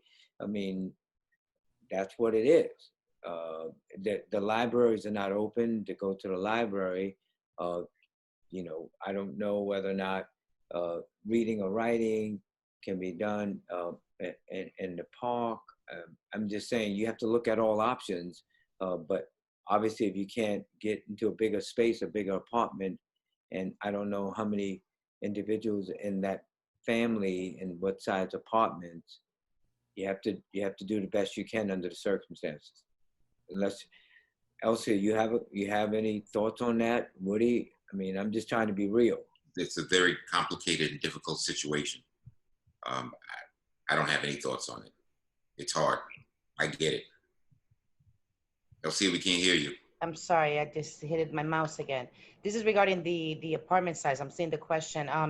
So what we would recommend, of course, we would hate for the person to move out, but the rent regulated apartments and the sizes and the rents, they all play a key component here.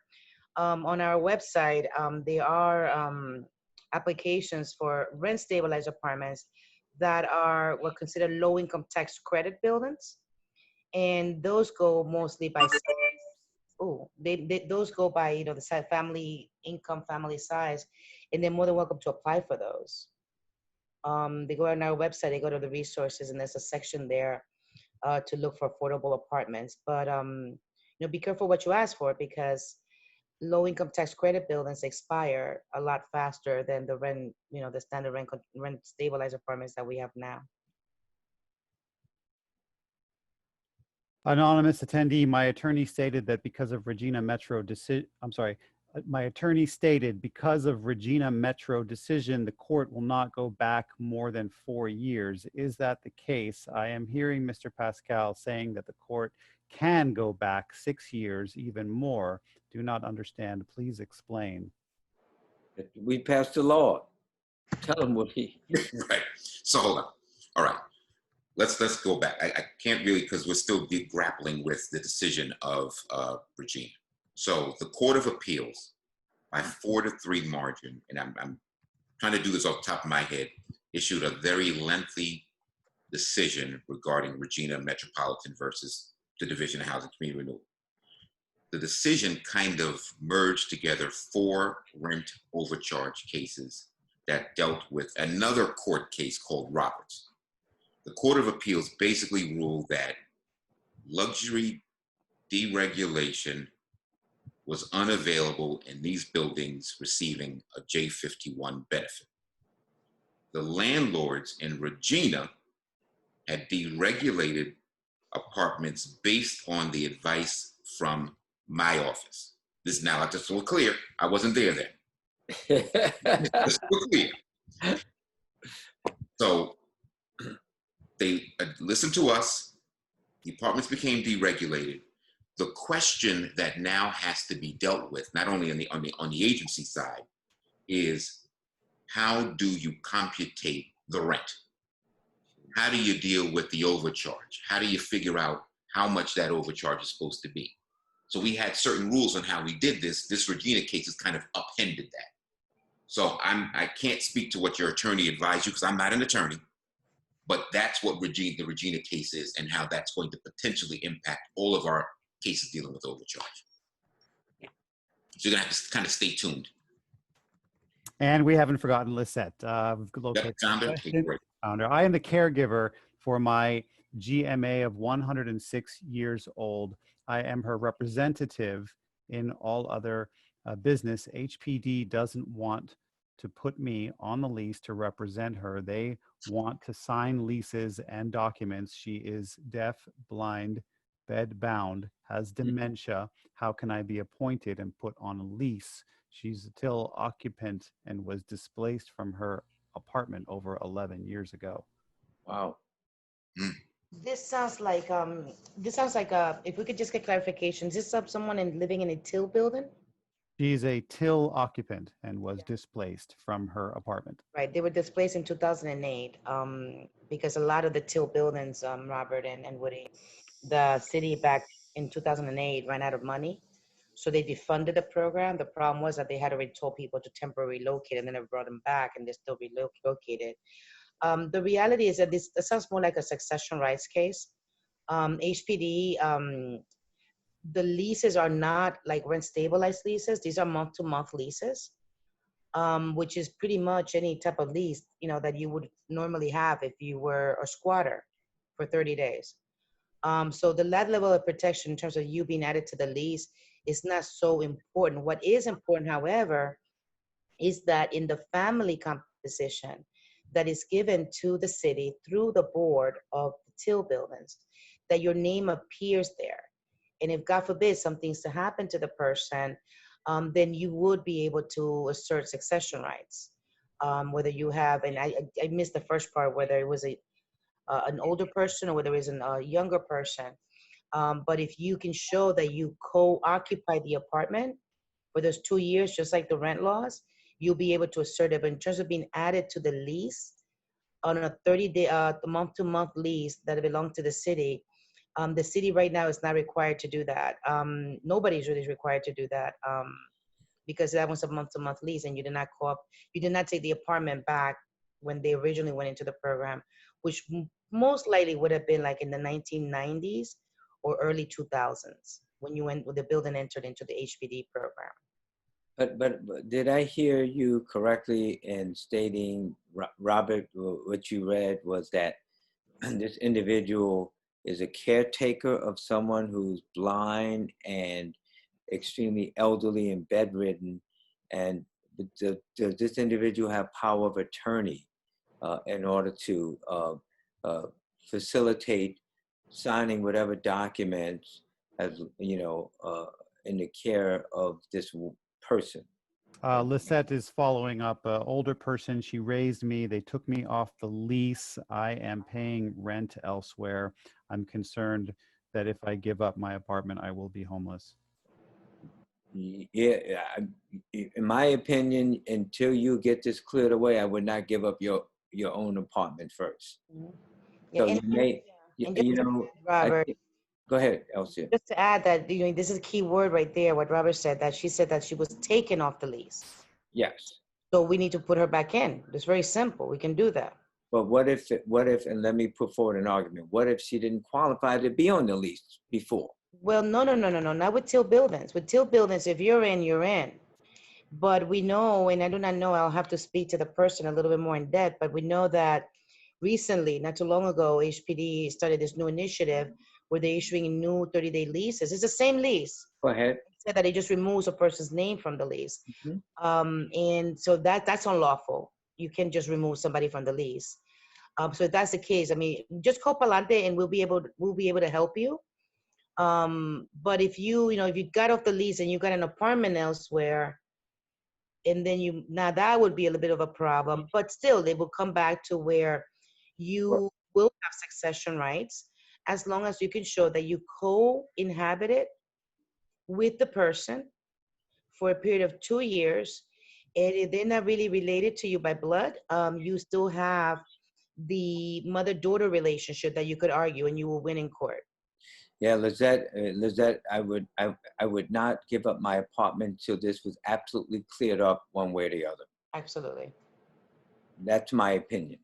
So let's come in, let's do an intake with Palante, get some attorneys involved with this and looking at all of the details and any documentation. But I would not give up my other unit until this was cleared up, in my opinion. I reside in a rent stabilized LIHTC building, and landlord is related company. I have is capital R, related. I have a copy of the state regulatory agreement, and XD services and amenities form is blank. Given that, is there a filled out or completed services and amenities form for my building, which is supposed to be XD of the regulatory agreement? Please advise. NYSHRC has issued the regulatory agreement. How do I secure the complete file? Woody. Yes. All right. So Attention, Woody Pascal. Yes, it sounds like the building received a tax credit for work that was probably done. And the administering agency was HCR, which is not my side of the house. Then the rents may have been restructured or something happened with the rents. And he mentioned that there's certain services that he's not sure of because it's blank on whatever he had, whoever this tenant is.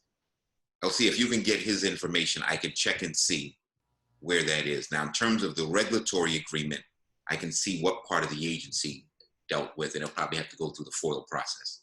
Would it be, yeah, absolutely. But would it be also with HPD? The regulatory? It could be. But he mentioned that HCR, I think, did the regulatory agreement. Yeah, but and I'm happy to do that, Woody, and thank you for wanting to do that. But if they're in a rush to get this information, if they go to acris.com, you could download all the agreements associated with your building. If it's there. But I don't know. That's for the city. But what he said was he got a tax credit from the state. So that may not be there. All right, then, Robert, if you could get us the person's information, and we'll get it over to the commissioner so he could help us out, that'd be great. Yes, a question in Spanish. And I'll read this in Spanish. El dueño me está cobrando lo que es. Yo vivo 8 años aquí, pero entre pagando 1,200 es un estudio y ahora estoy pagando 1,412 ahora, pero el dueño no me da la historia de todos los años que estoy viviendo ahí.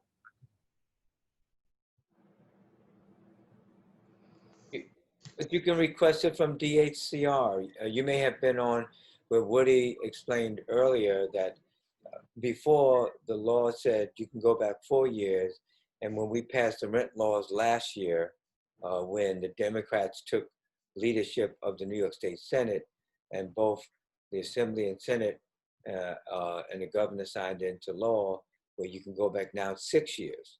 So you should request that, and you request it as the deputy commissioner said, you can go online and request the history of your unit, but you're going to have to prove that you live there. So if you have your rent bill, or if you have, your driver's license or anything like that, your Con Edison bill to prove, they will mail it to you going back. And you can request going back. So let's say if you lived there 8 years, you said, listen, I don't believe it's correct, and can you send me the past 8 years or 10 years? That's what you should do in order to verify whether or not the increases were in accordance with the laws and regulations. Is that right, Elsia? That's right. You're going to give me a job? Can I come work for you? No, we need you in Albany. Stay over there. We need friendlies. But no, that's what you have to do. So the action for you to go online and do that, and don't wait. The earlier the better, even though, as Woody said, they're going to be opening back up, but they have a lot of work to do and a lot to catch up. So the earlier you request it, the better off you would be, in my opinion. Yeah, and normally, I mean, just on the regular pre-COVID, before COVID, it was like, what, 2 weeks, right, Woody, to get a copy of your rent registration history and things like that? No. A week and a half. No, remember, you gotta incorporate the postal service. We're still issuing them now. So No. you can Listen go to what on. I'm saying. Hmm? I'm talking about the U.S. Postal Service. I know your agency gets it out, right? But I'm Yeah. talking about the Postal Service. How soon is it gonna get to the tenant? So, But now it's electronic if they have it. If they have Yeah, it's email. pretty quick. I mean, it could be a couple of days. Like if the person put in tonight, they could probably get it on Tuesday or Wednesday. It's Wow. pretty. excellent. Okay, great. Thank you for clarifying. Excelente, Deputy Commissioner. Muy bien. Ah! Next question, Robert. I'm 63 and disabled. I live on the 5th floor walk up with my son. I've been in the same apartment for over 35 years. Wow. What do I need to remove my name, replace it with his name? The apartment is rent stabilized. I am moving to an elevator building. My location is 88 East 88th Street. Looking for information. That sounds pretty easy. I mean, if mom is moving out, the son is still living there, he should be on the lease and have succession rights. Even if he's not on the lease, he has succession rights because he lived there for more than 2 years. He doesn't have another home that he lived, so that's his primary residence. That's a no-brainer. Would you agree, Woody and Yep. Elsie? That's a no-brainer. Yep. That's a no-brainer. So you know what you have to do if mom is moving out, just put in a request to his landlord for succession rights, and the landlord probably had the previous leases in which he was listed on a lease. It should be a no-brainer. He may say, well, you don't have a unit anywhere else you're living, right? And can you prove by driver's license or other documentations, your tax returns or whatever that you've been living there to more than 2 years. It's pretty elementary in my opinion. Mhm. What about, I'm sorry. If the landlord gives him a problem, then he should go and see Palante or see the city council member, your state assembly member, or your state senator. Mhm. What about, this is capital letters, the undocumented tenants? The new rent law doesn't protect them. The new laws have nothing to do with immigration. The new laws are specifically towards the rights to your apartment. I don't know what sort of protection there is, but we have to separate what a landlord can and cannot do. A landlord cannot ask you for your social security number. They cannot ask you to see a green card. That's always been the case. You don't have to tell anyone what your immigration status is in this city. So in terms of protection with the rent laws are for rent. But there's immigration is a different conversation, and that that has to do with the crazy guy number 45, and then we have our inept mayor De Blasio. So there's a lot of blame that we could go. But right now, what you should know is that no landlord can threaten you to say that you have to leave your apartment because you're undocumented. And No. if so, then you go to your city council member, your state assembly, state senator, your elected public officials, and they should definitely stand up and fight for you. And they will, I know that for a fact. And our council members will definitely fight for you. But a landlord should not be telling you anything about your immigration status whatsoever. If they do, like the senator said, go to your elected official, and they'll put your landlord in check real quick. And if your elected official doesn't take action, go to Palante, Harlem, or And they'll hold the Legal elected official and Services, the landlord accountable. Bronx Legal Services of New York. There's so many legal services that would help you. But Next question. When an owner uses a J51 for a boiler located in one building, and this boiler supplies heat, water to 4 separate buildings, are all 4 buildings under rent regulation, rent stabilized for the life of the abatement? Woody? I'm sorry, what's the question?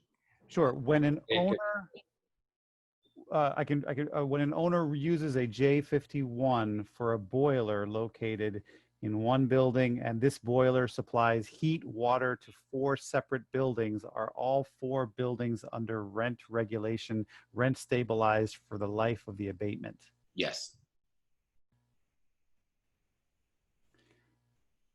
That's correct. Yes. RCTOR, living in a 5th floor walk-up, requesting an ADA request to be moved to ground floor. Does the RC rent transfer with tenant? No. what is RC? I'm sorry. Rent control. I think I'm assuming this tenant has rent control.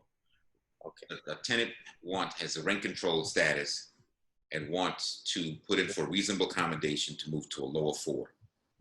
That owner does not necessarily have to grant him the same rights and privileges to the new unit. Right. Got it. You can ask for sure. In regards to succession rights, there are a list of documents you are able to use to show residency. How many must you provide? Is there a set number you must show to get succession? 2 years worth. It's 2 years worth showing that you co-occupy the apartment with the person, the tenant of record. And like we said earlier, in terms of what documents, we're talking about W-2. So if you file taxes, allow those 2 years. Your bank statements, we usually advise tenants to just take all 12 months to show for each year to show as proof. It's just 12 financial statements, W-2s, voting registration cards, phone bill, Con Ed, all that stuff for the period of 2 years. And just get you could get copies of the receipts very easily, but that is what is required.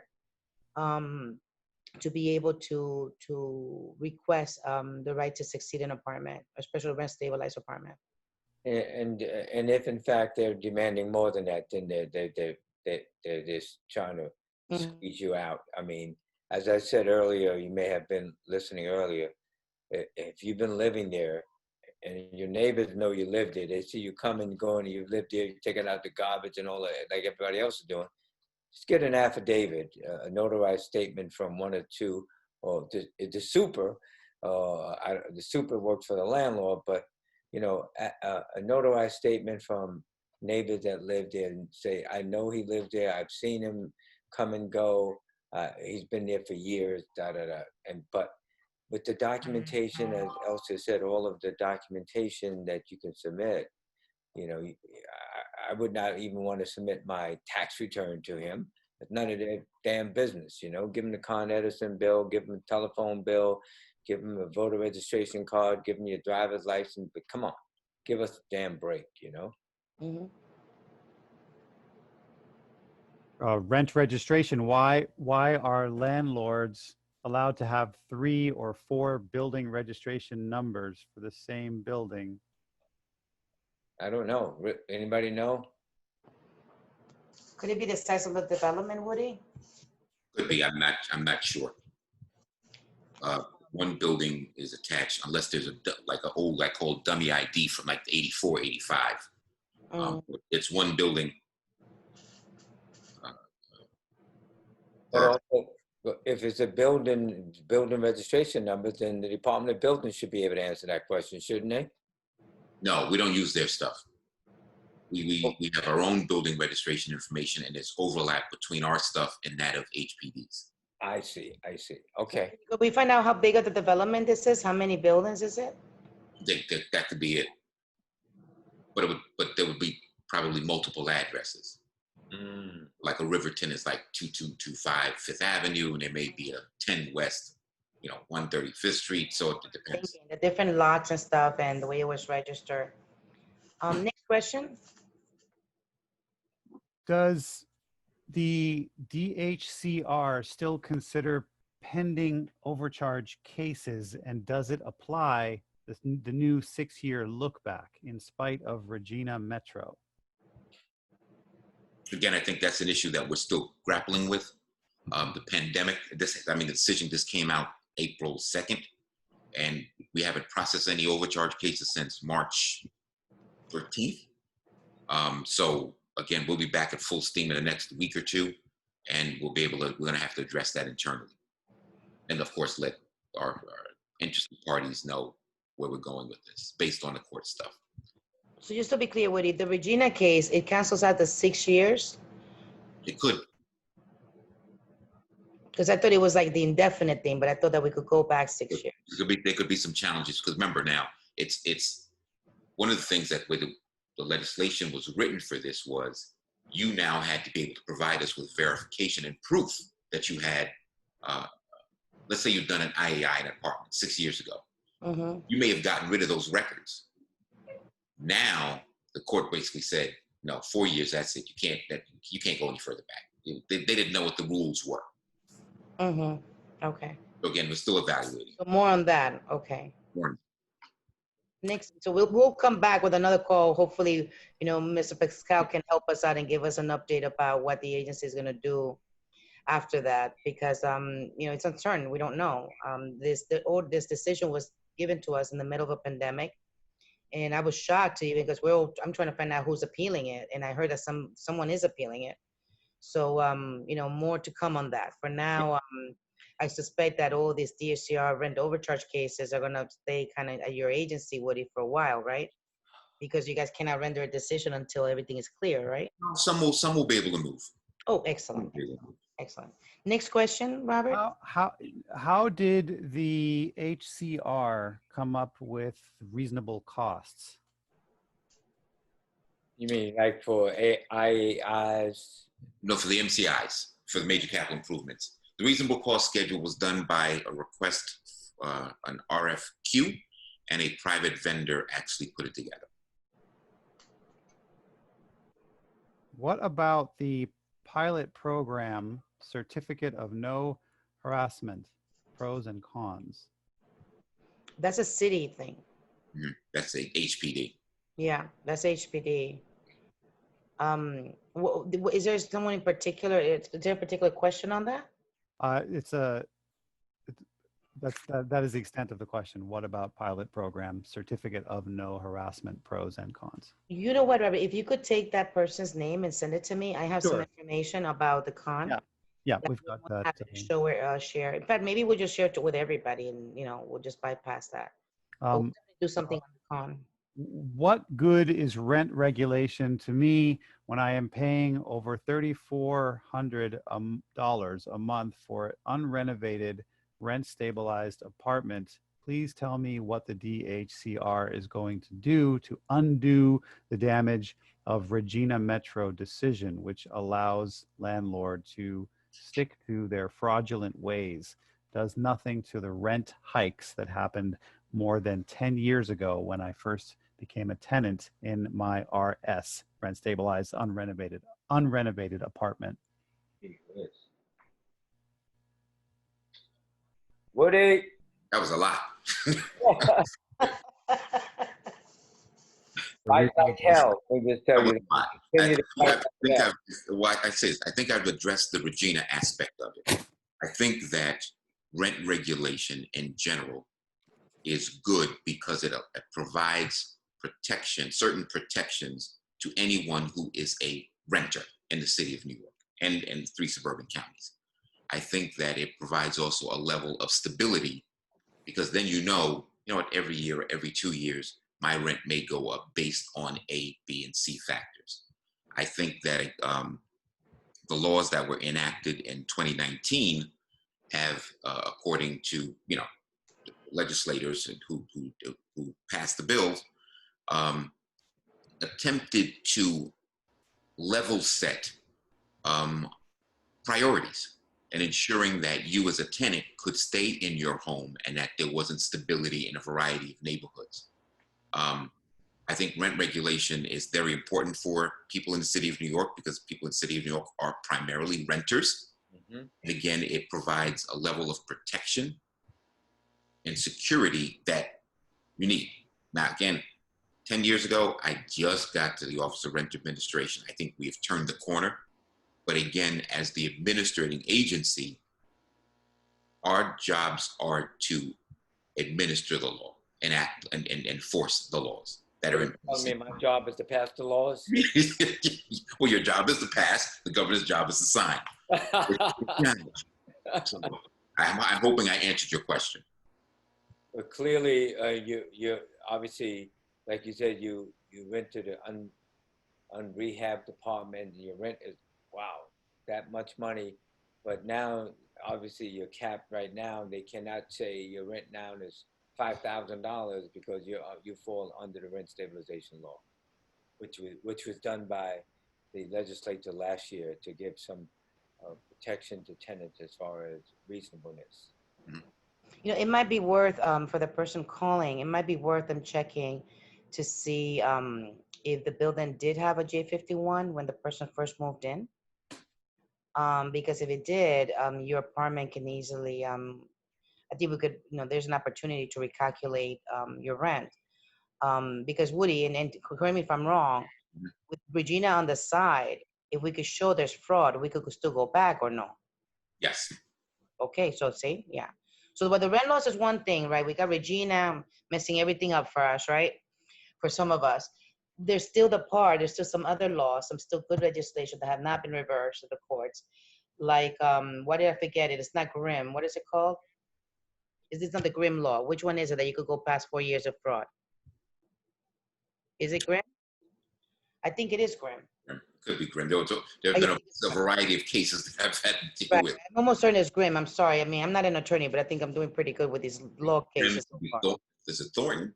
No, Thornton was maybe the service one. No, I think it's Grimm. That if you're able to show that the landlord committed fraud, the agency will go further back more than 4 years. But you have to prove it. It's not just making an allegation. Mm-hmm. Next question.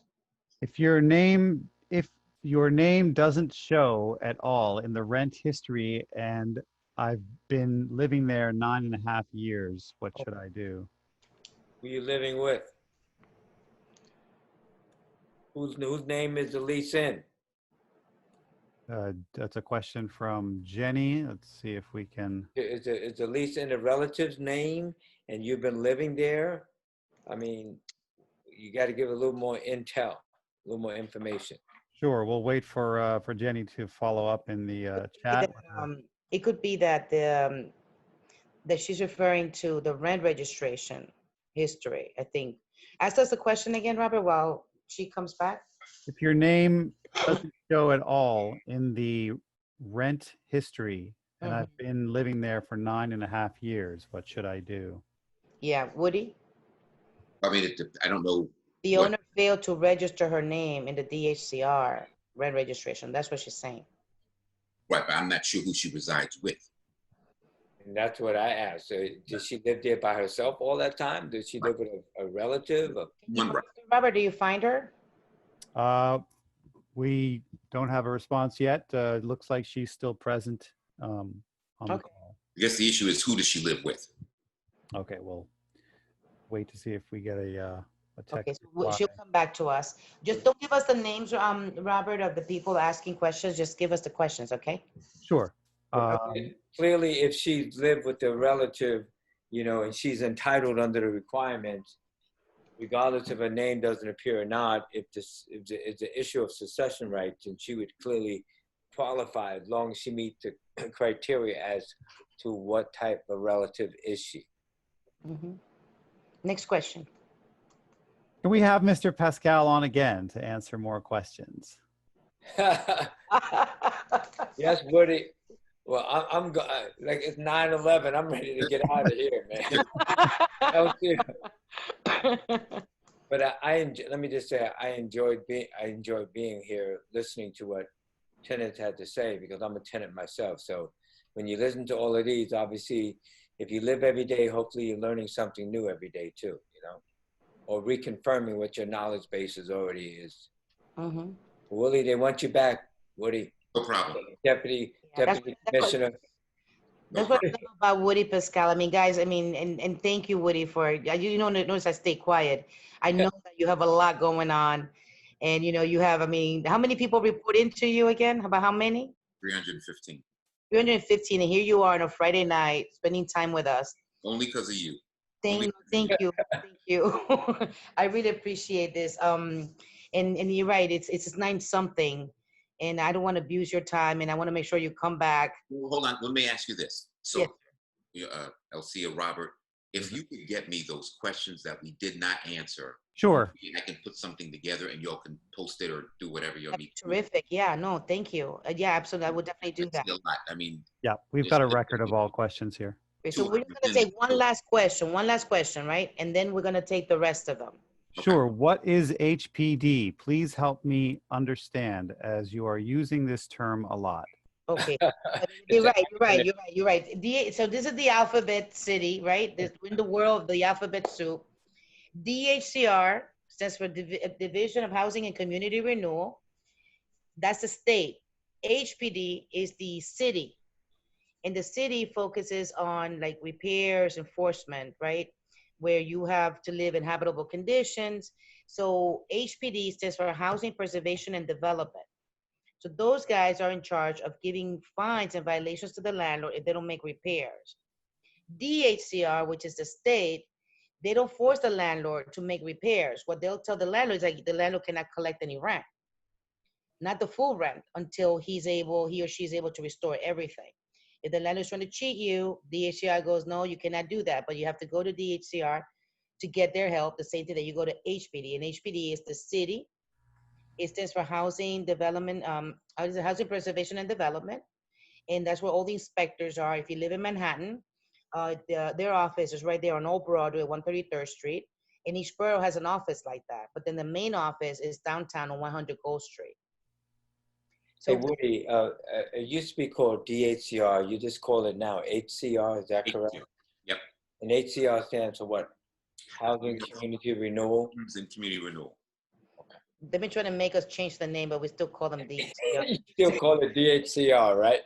Yeah. Because it's not a division anymore, right? Woody, is it a what?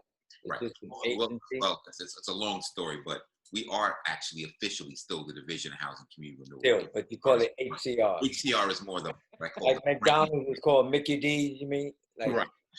Right. Well, guys, thank you so much. And thank you for everyone on the line. I know there's 66 people holding steady there. And 72. Mine's reads 72. I got 72. I got 72 with all of the panelists, but it's Yep. 66. Oh, okay, okay. Yep. Passengers and crew. Because, we're a team. Woody, and thank you for spending time and also for agreeing to help us review the rest of the questions so we could give them the answers. Yep. And we look forward to seeing you again. Maybe after we figured out what's going on with the whole Regina nonsense and all of that. Absolutely. And I think it's important that the office is ready to open next week, right? We're the first ones that know about it. Mm-hmm. Because this is the first time that you publicly went in to speak to any tenants, right? Or any landlords for that matter, because Palante is awesome and you love it. So Palante Harlem, forward. forward. So just to recap, the phone number to DHCR is 833-499-0343. If you don't want to send your request via email for paperwork, you need to call and make an appointment. You can't just show up to 125th Street like we used to do before, or to 1 Fordham Plaza. It's like a big no-no. They're not going to let you in. Now, if you want to get technologically savvy, which is what we all need to be right now, you could request the same paperwork and they send it to you in like a day or two. And that all you need to do is send an email to ORA as in Apple, RE, C as in Charlie, O, R as in Robert, D as in David, S as in Sam, at N as in Nancy, Y, S as in Sam, period, H as in Harry, C as in Charlie, R as in Robert, .org. So all you need to do is with your phone, you could take a little picture of your Con Ed bill to show that that's you, and you put in your request. Now, Woody, of course, I'm going to ask this question. What about if you don't speak English? Can we write it in Spanish and someone in your team will Google Translate or something?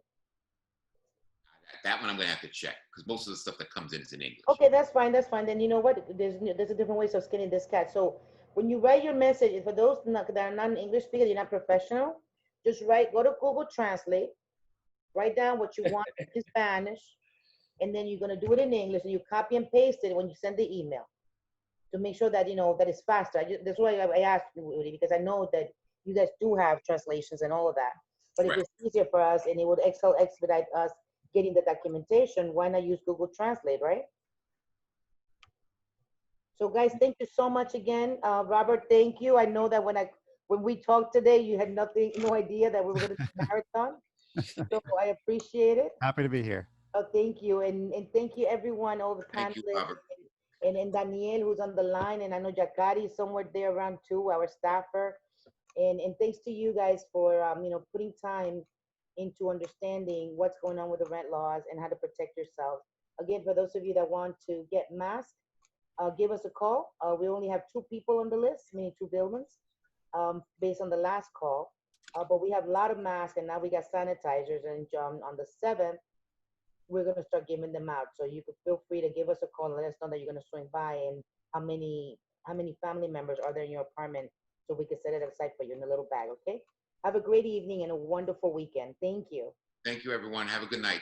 Thank you. Thank you.